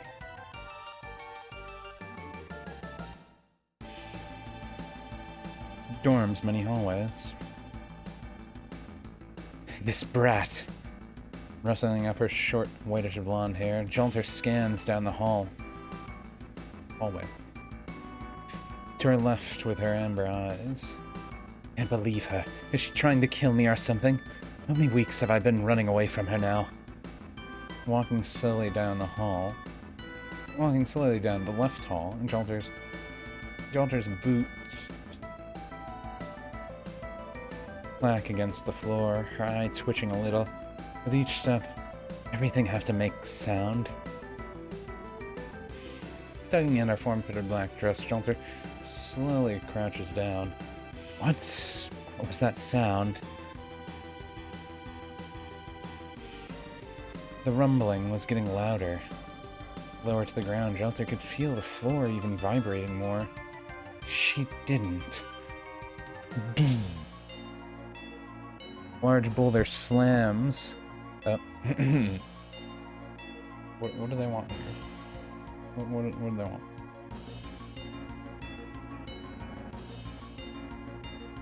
A large boulder slam. I'm gonna say that's right. Oh, that's why. That's why. That makes sense. No, wait, that's totally right. Yeah, I was saying bold isn't like I'm going to bold this word. Boulder is spelled differently, right? I haven't had to write the word boulder in a while. A large boulder slams against the hallway's end where Jenna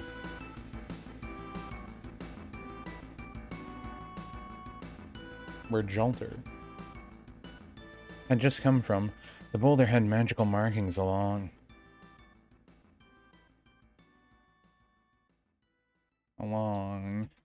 it, and filled the whole hallway with its size.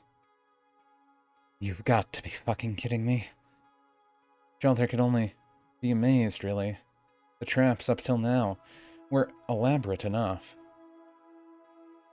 She just wanted to train or something at first. Everyone else is out on missions.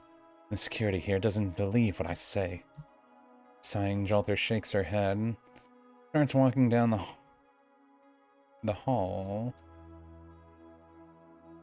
Starts walking down the hall away from the boulder. Well, whatever. I'll just have to find that brat and smack her back. Smack her in the back of the head.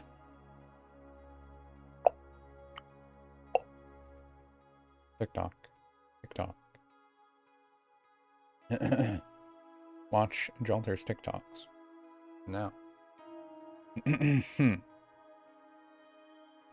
The sound of a clock fills the halls, but Jolter could not tell where the source was coming from. So, the childish voice echoes throughout the hall.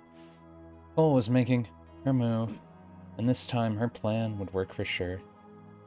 You've evaded me so far, but I've gotten a lot more items from the vault here.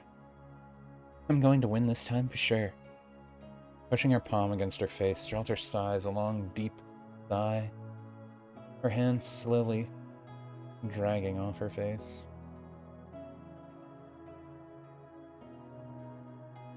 Why, Cole?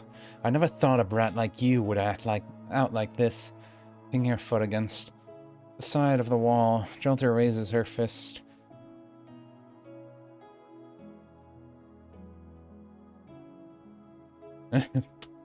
Yeah, kicking her foot against the side of the wall, Jolter raises her fist.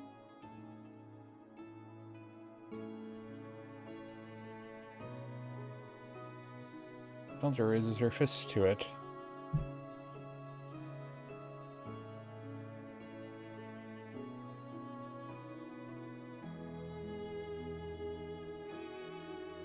Jolter raises her fist to it as well, since she had no idea what was the implication. What sort of things are you trying to win exactly? A kiss. Jolter's face blushes. For a moment, her eyes quickly averting the wall's gaze. What?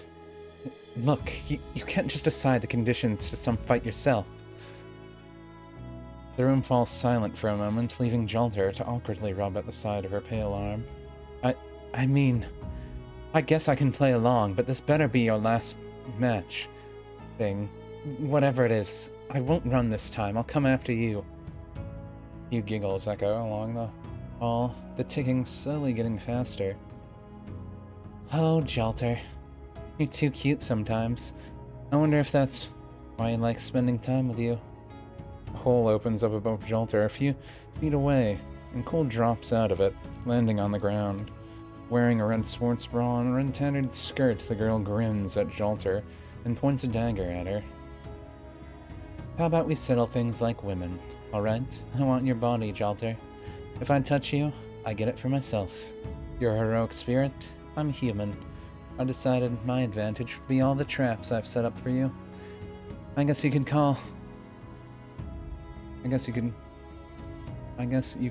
all wear... oh yeah. Okay. I guess you could call where you are now just another trap. Lifting her head up. Oh wait, no, lifting her hand. Lifting her hand, purple flames begin to surround Jolter's.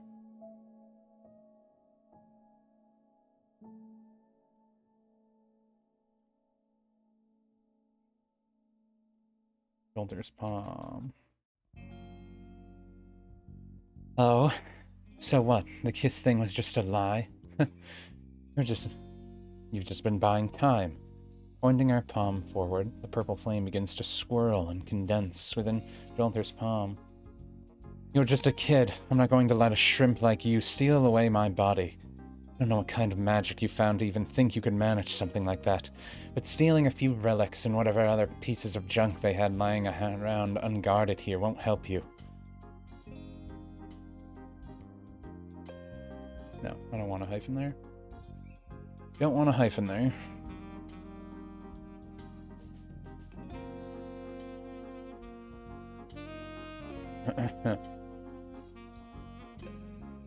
Rolling her eyes, Cole puts a hand to her hip and twirls her dagger within the air, squeezing the black hilt tightly. You can wave around that fire all you want. I've been chasing you around for a month now, or so, right? I'm not just gonna give up. The others probably tricked their target. I'm giving you a chance. You should be at my feet kissing my heels for such a chance. With a twitching eye fueled with anger, Jolter jolts forward, thrusting her flames hand first.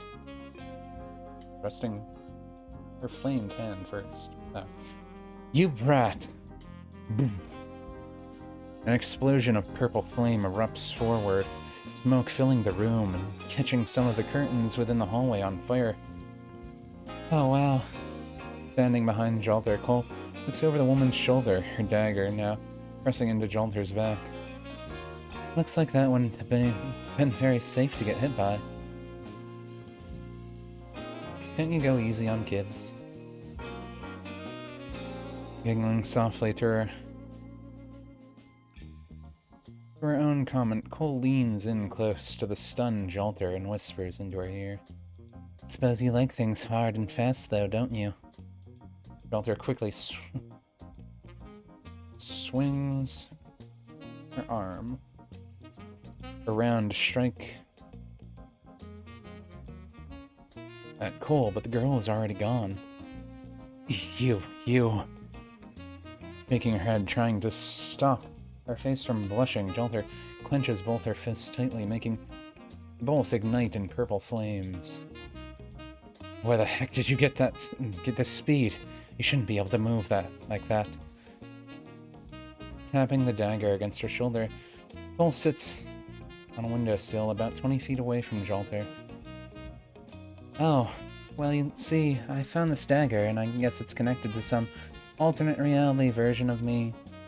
Or my brother. It's a bit confusing. I guess I can gain a little power from it. Nice find, right? Jolter yet again throws another fireball of purple flame. But, yet again, when the smoke clears away, the coal. The coal. Coal is nowhere to be seen. So in some other life, your servant. A master? Either way, you have actual magic power. I guess it makes sense. Why the heck do you even want my body, you brat? Don't you got enough as is?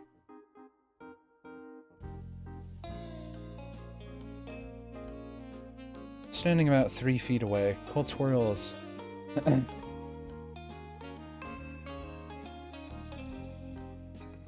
Twirls a second dagger in her left hand, this one completely black with a few spots of red on it. Well, I actually really found 2 daggers, if I'm honest. And while I'm being honest, Cole's body flashes out of Jolter's view, and suddenly the girl stands behind her, dagger bearing down atop Jolter's head.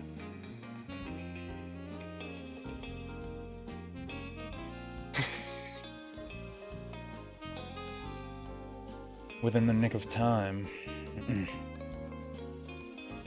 Jolter was able to lift her hands, cloaked in her fire. They bear the weight. Wait, isn't? No, it is the other one. Why does it want me to say that bear? They bear the weight of the sword, not even getting cut by the sharp. They bear the weight of the daggers, not even getting cut by the sharp.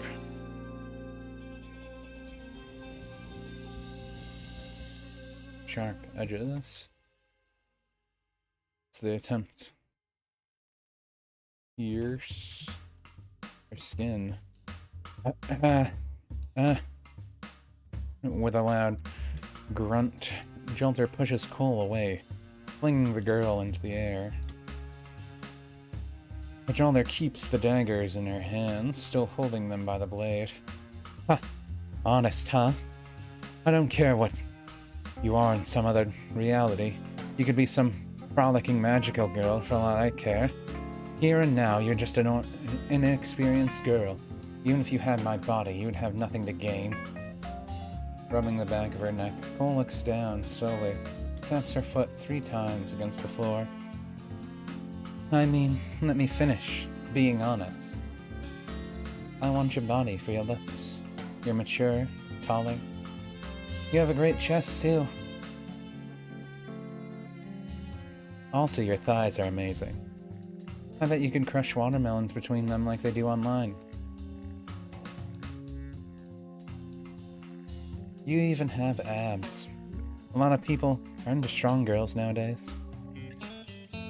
Jolter's eye twitches, her cheeks slowly starting to blush again.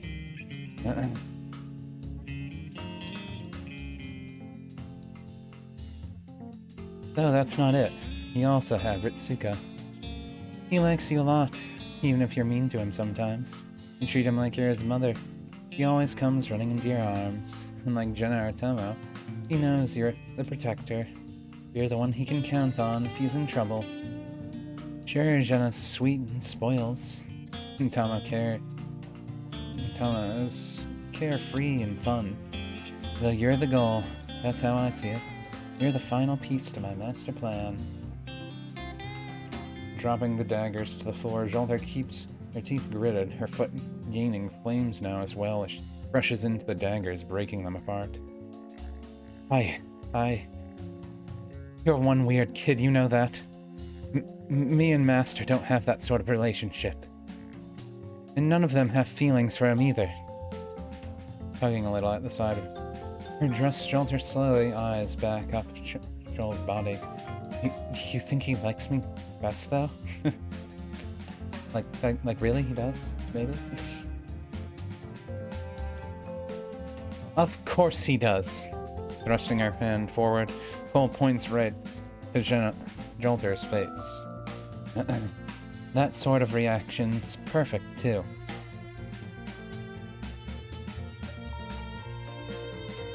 He'd share the same bed with you every night if you asked him like that. No, maybe deny it first.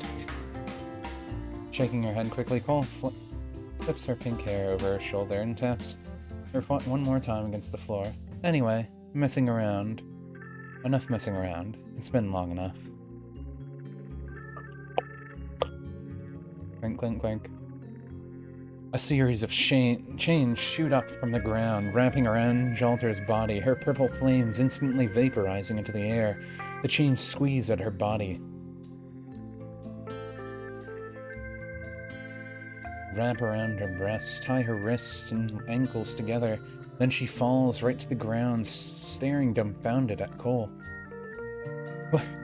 What the heck is all this now? I didn't sense any magic. Where did you have time to set up all this? When did you have time to set up all this? Watching Jalter squirm and struggle helplessly on the ground, Cole walks over to her, nice and slow, with her arms crossed under her chest. Well, I had a few weeks to set everything up. I needed you in this hallway. It was the perfect spot for a trap like this. The chains are anti-magic. A spirit like you, made of mostly magic, can do nothing in them. So, it looks like I win. Crouching down in front of Jalter, the self-proclaimed winner, gives the angered woman a few pats to the head. You did well to not get caught by my bad traps. Though, I do kinda wish you didn't break the daggers. They can be remade, but it's still annoying. Anyway, now I get your body. I have no regrets since you lost. Jalter does her best to wiggle free of the chains, but nothing would budge. The chains felt tight against her body, and it felt like she was getting weaker the longer they stayed on. What does that even mean? You can't just take it. Get the fuck away from me. That squeeze sound, that is a squeezing sound. That is how you make a squeeze sound.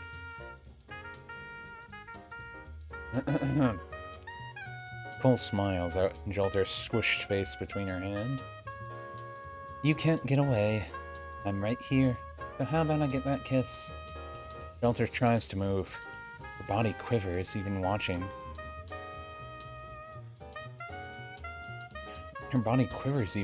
Reddish eyes get closer to her. He was not sure what exactly would happen, but Jalter could tell just from the look in the eyes it would mean nothing good for her. But before she could try to plead out any other words, Cole and Jalter's lips meet in a kiss. Both the girls' lips were warm, soft to the touch. Cole's lips felt and softer. Jalter thought. Probably because of youth or simply because the girl was taking care of them.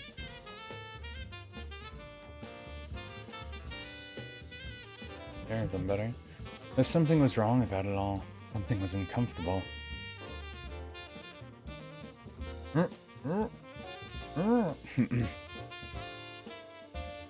Weird mumble noises.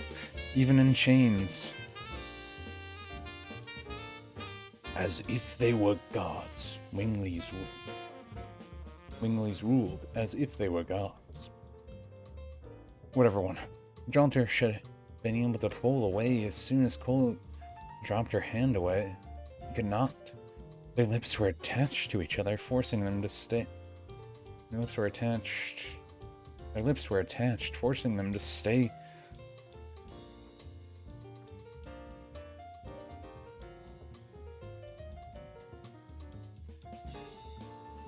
And grammar reading does suck.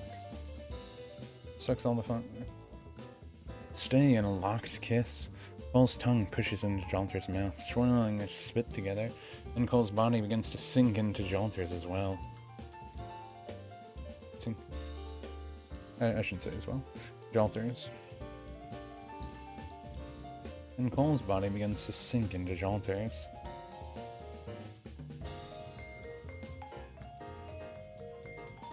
The chains to Jalter's body slowly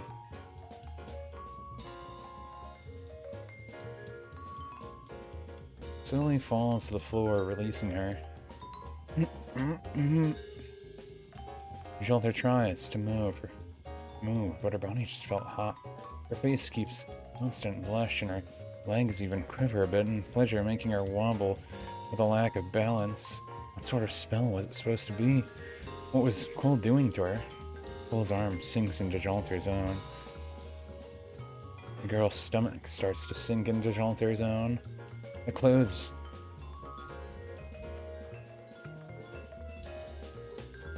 didn't matter. Clothes did not. I think I did conjunction too much in some places.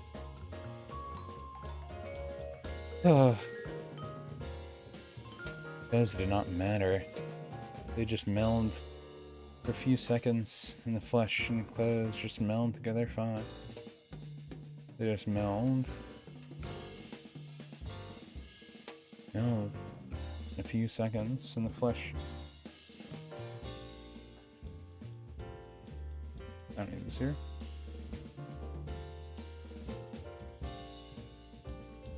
Jolter's heart starts to race. Her fingers try to claw at the floor, but only manages to inch her forward. It seemed like everything had sunk into Jolter's body, besides Cole's head still kissing on her lips. Legs gone, arms gone. Body gone. Cole was all but vanished away. Finally, Jolter could move. Finally, Jolter can move a hand, gripping at Cole's face. She tries to pull it away, but it too then starts to sink in. Their faces meld together in a mesh of flesh. Beautiful. A beautiful mesh of flesh, Luigi. It's beautiful. Kinda creepy, Mario. Dogs attacking my door. Jolter's whole body ripples and vibrates, like her skin was made of water. Then, nothing. Her face was fine, her body was fine. Jolter touches her hand to her lips, her face still blushing deeply, and a little drool even runs off her chins. I'm okay. With a crack of Jolter's neck, it was like everything stopped. And then like a vacuum, her head sucks into her neck.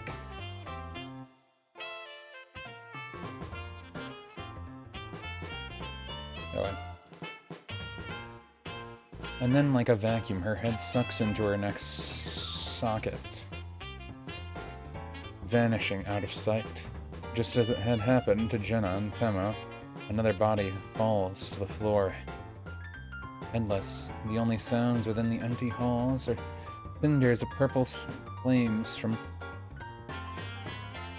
burnt-up curtains. Yet even with seemingly nothing around, the body still stands, just as the others did. Squelch.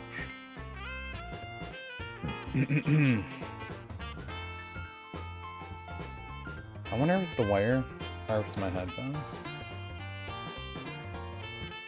But it seems like it's the headphones. I feel like I was having a problem on Bluetooth still, but I don't know. I don't know. Hopefully the new headphones are better. I would like better headphones that just work.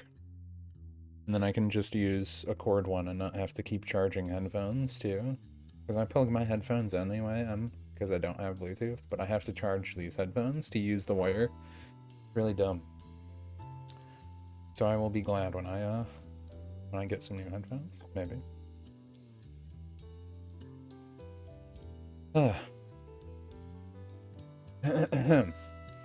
Anyway. Flesh regrows, ebony skin on pale white skin. Cole's head reforms within seconds atop Jolter's body. A wide smile on the girl's face. Well then, I guess that was a nice way to end things. Don't worry, Jolter. I'll remember what you've done for me. Stop this. Let me out, you brat. Do it now or I'll kill you. Smoothing out the back of her new black dress, Cole gives herself a good once-over, her smile growing slowly wider. This one really will be the best. I gotta call the others and see how they're doing. We need to meet up soon. Hey, listen to me, you brat. Stop walking away. Just walk away. Don't just ignore me. You can hear me, can't you? Stop.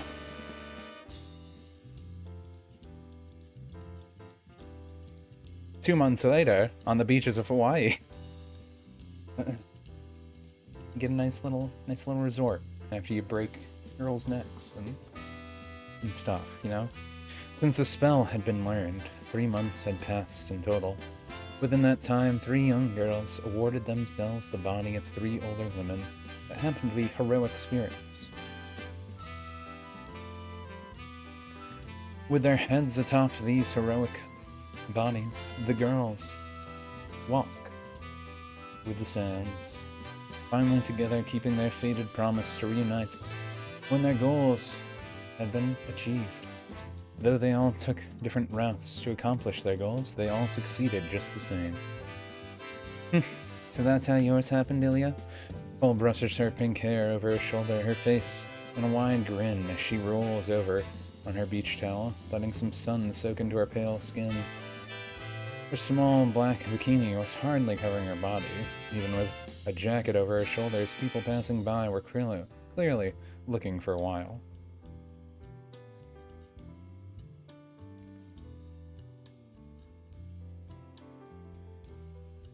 Yeah, I sort of thought the dropkick would just sort of suck me into her. Maybe I should have studied the spell a little longer.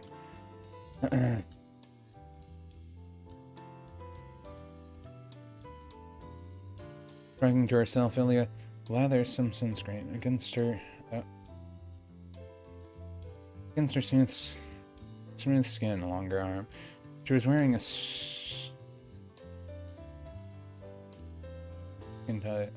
I can get rid of that one. Skin tight white one-piece bathing suit, the form-fitted look. Even if supposed to be mama, it's just accented the girls. Rather... girl? Yeah. Wait, do I want... oh. White chest. It's pretty cool to see you be a bit bolder than me, Just remember to try and not show your tail off too much, even if people believe you when you say it's an accessory. Some older people may think it's something else.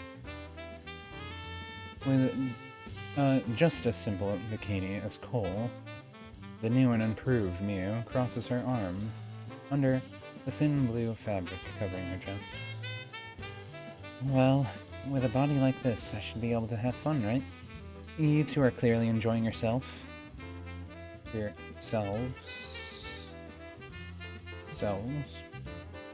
finally able to get back together, and Mia looks off into the distance, blissfully, with a small black-haired boy playing in the water. Master wanted us all to have a vacation for working so hard. We've finally gotten what we wanted. Standing up from her towel, Cole puts both her hands to her hips. Well, I mean, I think we all want a little more than some boring vacation. We need to make this one memorable, after all. Ilya and Mia stared at Cole in awe and wonder for her awesome power. I'm going to ask Master to call me something a bit more fitting. Something Jalter was too afraid to do. Running after Cole, both Amelia and Ilya grab onto her arm, trying to halt her in place. Started. Move. The Cole just glares at them, pulling strong arms from the girl's grips. You can't. Mia holds a hand to her chest, looking around nervously with a blush forming on her face. I wanted to do it first. Ilya gives a glare right back at Cole, seeming grumpier than anything.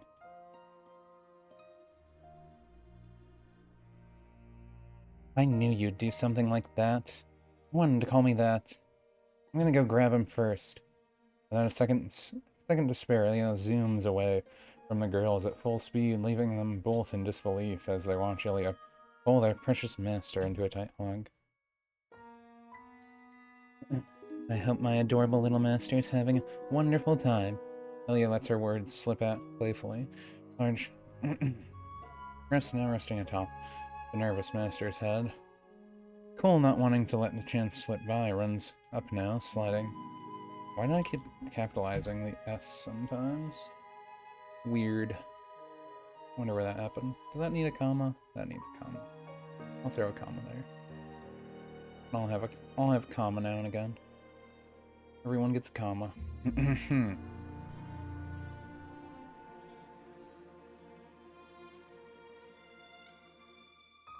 Sliding to the side of Ilya, she wraps her arm around Small Master's own, letting the side of her large breast squish against his shoulder. Hey, I see what you're doing. I already said I was going to talk to him first. Mia, wanting to be greedy for a change, steps to the master's left side that was still open and does just what Cole did, wrapping her arm around Master's own. You guys are being too rough. Can't you see he's getting nervous? It's alright, Master. Don't worry. Don't worry, okay? I was just thinking we can go grab some ice cream since the sun will be setting soon.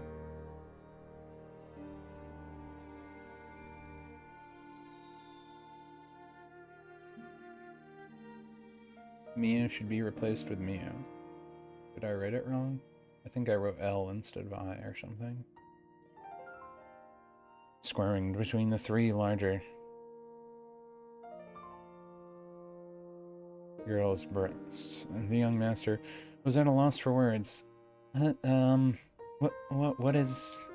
Every time he tries to move, one of the girls would pull him back place, ensuring that he was kept surrounded by the wall. Though even if he was confused and nervous with a blushing red face, people walking by were giving him angry or jealous looks. You're all being a lot friendlier than normal. Come on, you're embarrassing me. Girls all giggle to the comment of their adorable small master, and step closer together just to smother him more. Between their chests. Between their mumble.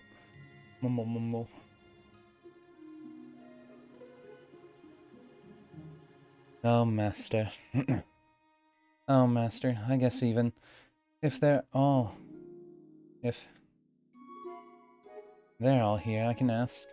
Cole starts to smile brightly, her body swaying back and forth happily. I mean, I can ask as well if you're going to. Mia gives a little tug of her master's arm, just to confirm that she was indeed really doing something like this. Master, call me Mama from now on, alright? Ilya giggles softly, leaning her large chest forward to further smother her small master, just making the poor boy blush even more. Yeah, Master, call me Mommy from now on. Cole says the words confidently, but her face starts to turn to a blush. To turn to a blush, yeah, that's fine. Though she was flustered enough that Ilya could be standing.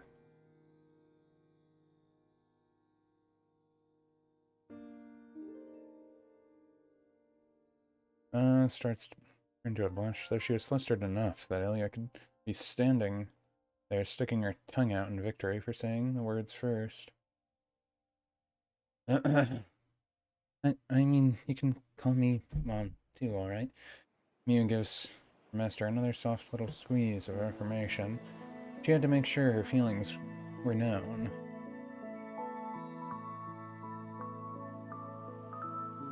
What? Being pulled between all the girls and stuck smothered. And the young master hardly knew what to do. Usually his servants were not so pushy. Sure, they had their moments, but never got to this level. Why? That's embarrassing. Come on, everyone's looking too.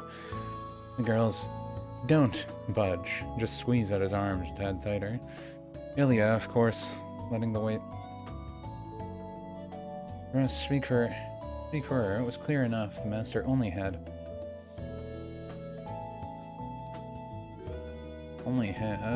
one way out. Oh, right, Moms, please just go and get some ice cream. With the words shouted out, the girls smile satisfied with the results. Though to their master's dismay, even as they begin to walk to the ice cream stand, none of them let go of him. They really did it. I don't want to watch this anymore. Please, just say anything to me. With a trove of knowledge, in theory anything can be granted. Anything can be gained. Though when gained, sometimes we have to ask what's lost in the process. With each week, each month, each moment of isolation, the small jerks of the arm decrease, the movements of legs giving movement to another lessens. The voice slowly loses power. What is it? No, this is it. Will I even come back now? It's so sleepy. Stop! I don't want to fade away, please.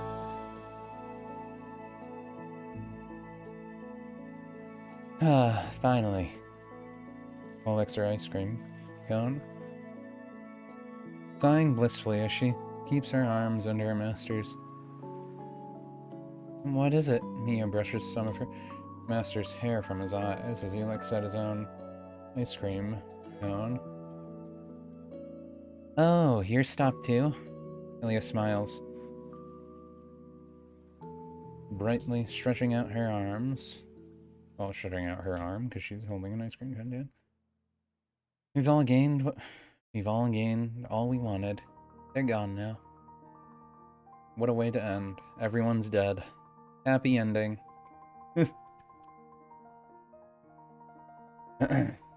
No, not everyone's dead. Just those 3 girls are dead. You only killed 3 people this time.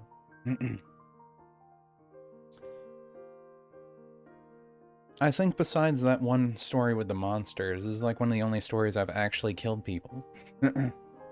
Like they're actually just gone. They're erased from existence completely. Arguably, they're worse than dead.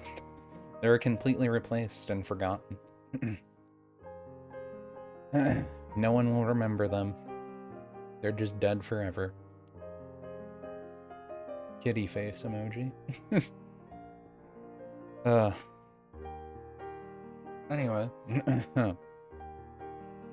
That proofreading is all done. Since I would have to load Firefox to actually post the story, I don't know how I want to do this, because I think my computer will die if I do that. I kind of wanted to write some captions, because I need to do that, and it's still early, but I think I will, I don't know if I can use HTML coding to post the story or not. If I can, that would be nice. I think I have a Google Docs formatter for HTML coding or something that I might be able to use. I'm not sure it'll work. I think I'll try something like that, though. But I should be able to post the whole story on the literature tab of DeviantArt, even if it sucks and is really bad. It is really bad. It's terrible. It doesn't space for you automatically. It's like a crime. Only I made it a few words shorter. I needed to make it like 400 words shorter, though.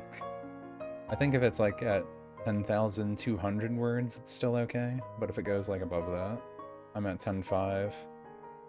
That is not okay. That is not okay. But at least all the dead people are okay. I don't think you should make jokes like that. No, it's perfectly fine. They're dead. It's funny. It's not. They're spirits. They'll come back. It's okay. Sure.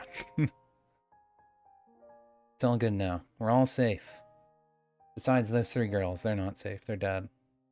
Huh. Anyways, point is, I think I will end stream for now and post story and yeah, post. I'll post the story, eh? Post the story and go off to the game. I don't know where that came from. I'll do that. I don't know if I'll stream later or not or something, but another story is completed. I do think I have a patron story already was told to me, I'm pretty sure. I forget if everyone gave them to me. Give them to me. Give them to me. I have the 10,000 word patron story. I have a 5,000 one, and I should have another 5,000 one that I still have to do, so there should be 3 more stories left for this month, and then we're done. I don't think I will be able to accept any other commissions unless I finish those stories. And then I still have the Star Wars story from my backlog that I need to do. I have one of those left. So, the Star Wars one will probably be at the start of May. And I don't know what stories I'm doing for the rest of this month. I might have to contact my patrons again. I'm pretty sure someone gave me some details, but I think I need more stuff. Either way, for anyone who dropped in, thanks for the L's of people dying, or wherever that person wrote L's. Another dude coming in for a second. I guess any of you counts, right? I don't know. I might try and start streaming on YouTube again, just to see if that gets any other audience, just because I don't really have anything better to do. If I'm not getting anyone here, I might as well look if I get anyone anywhere else, right?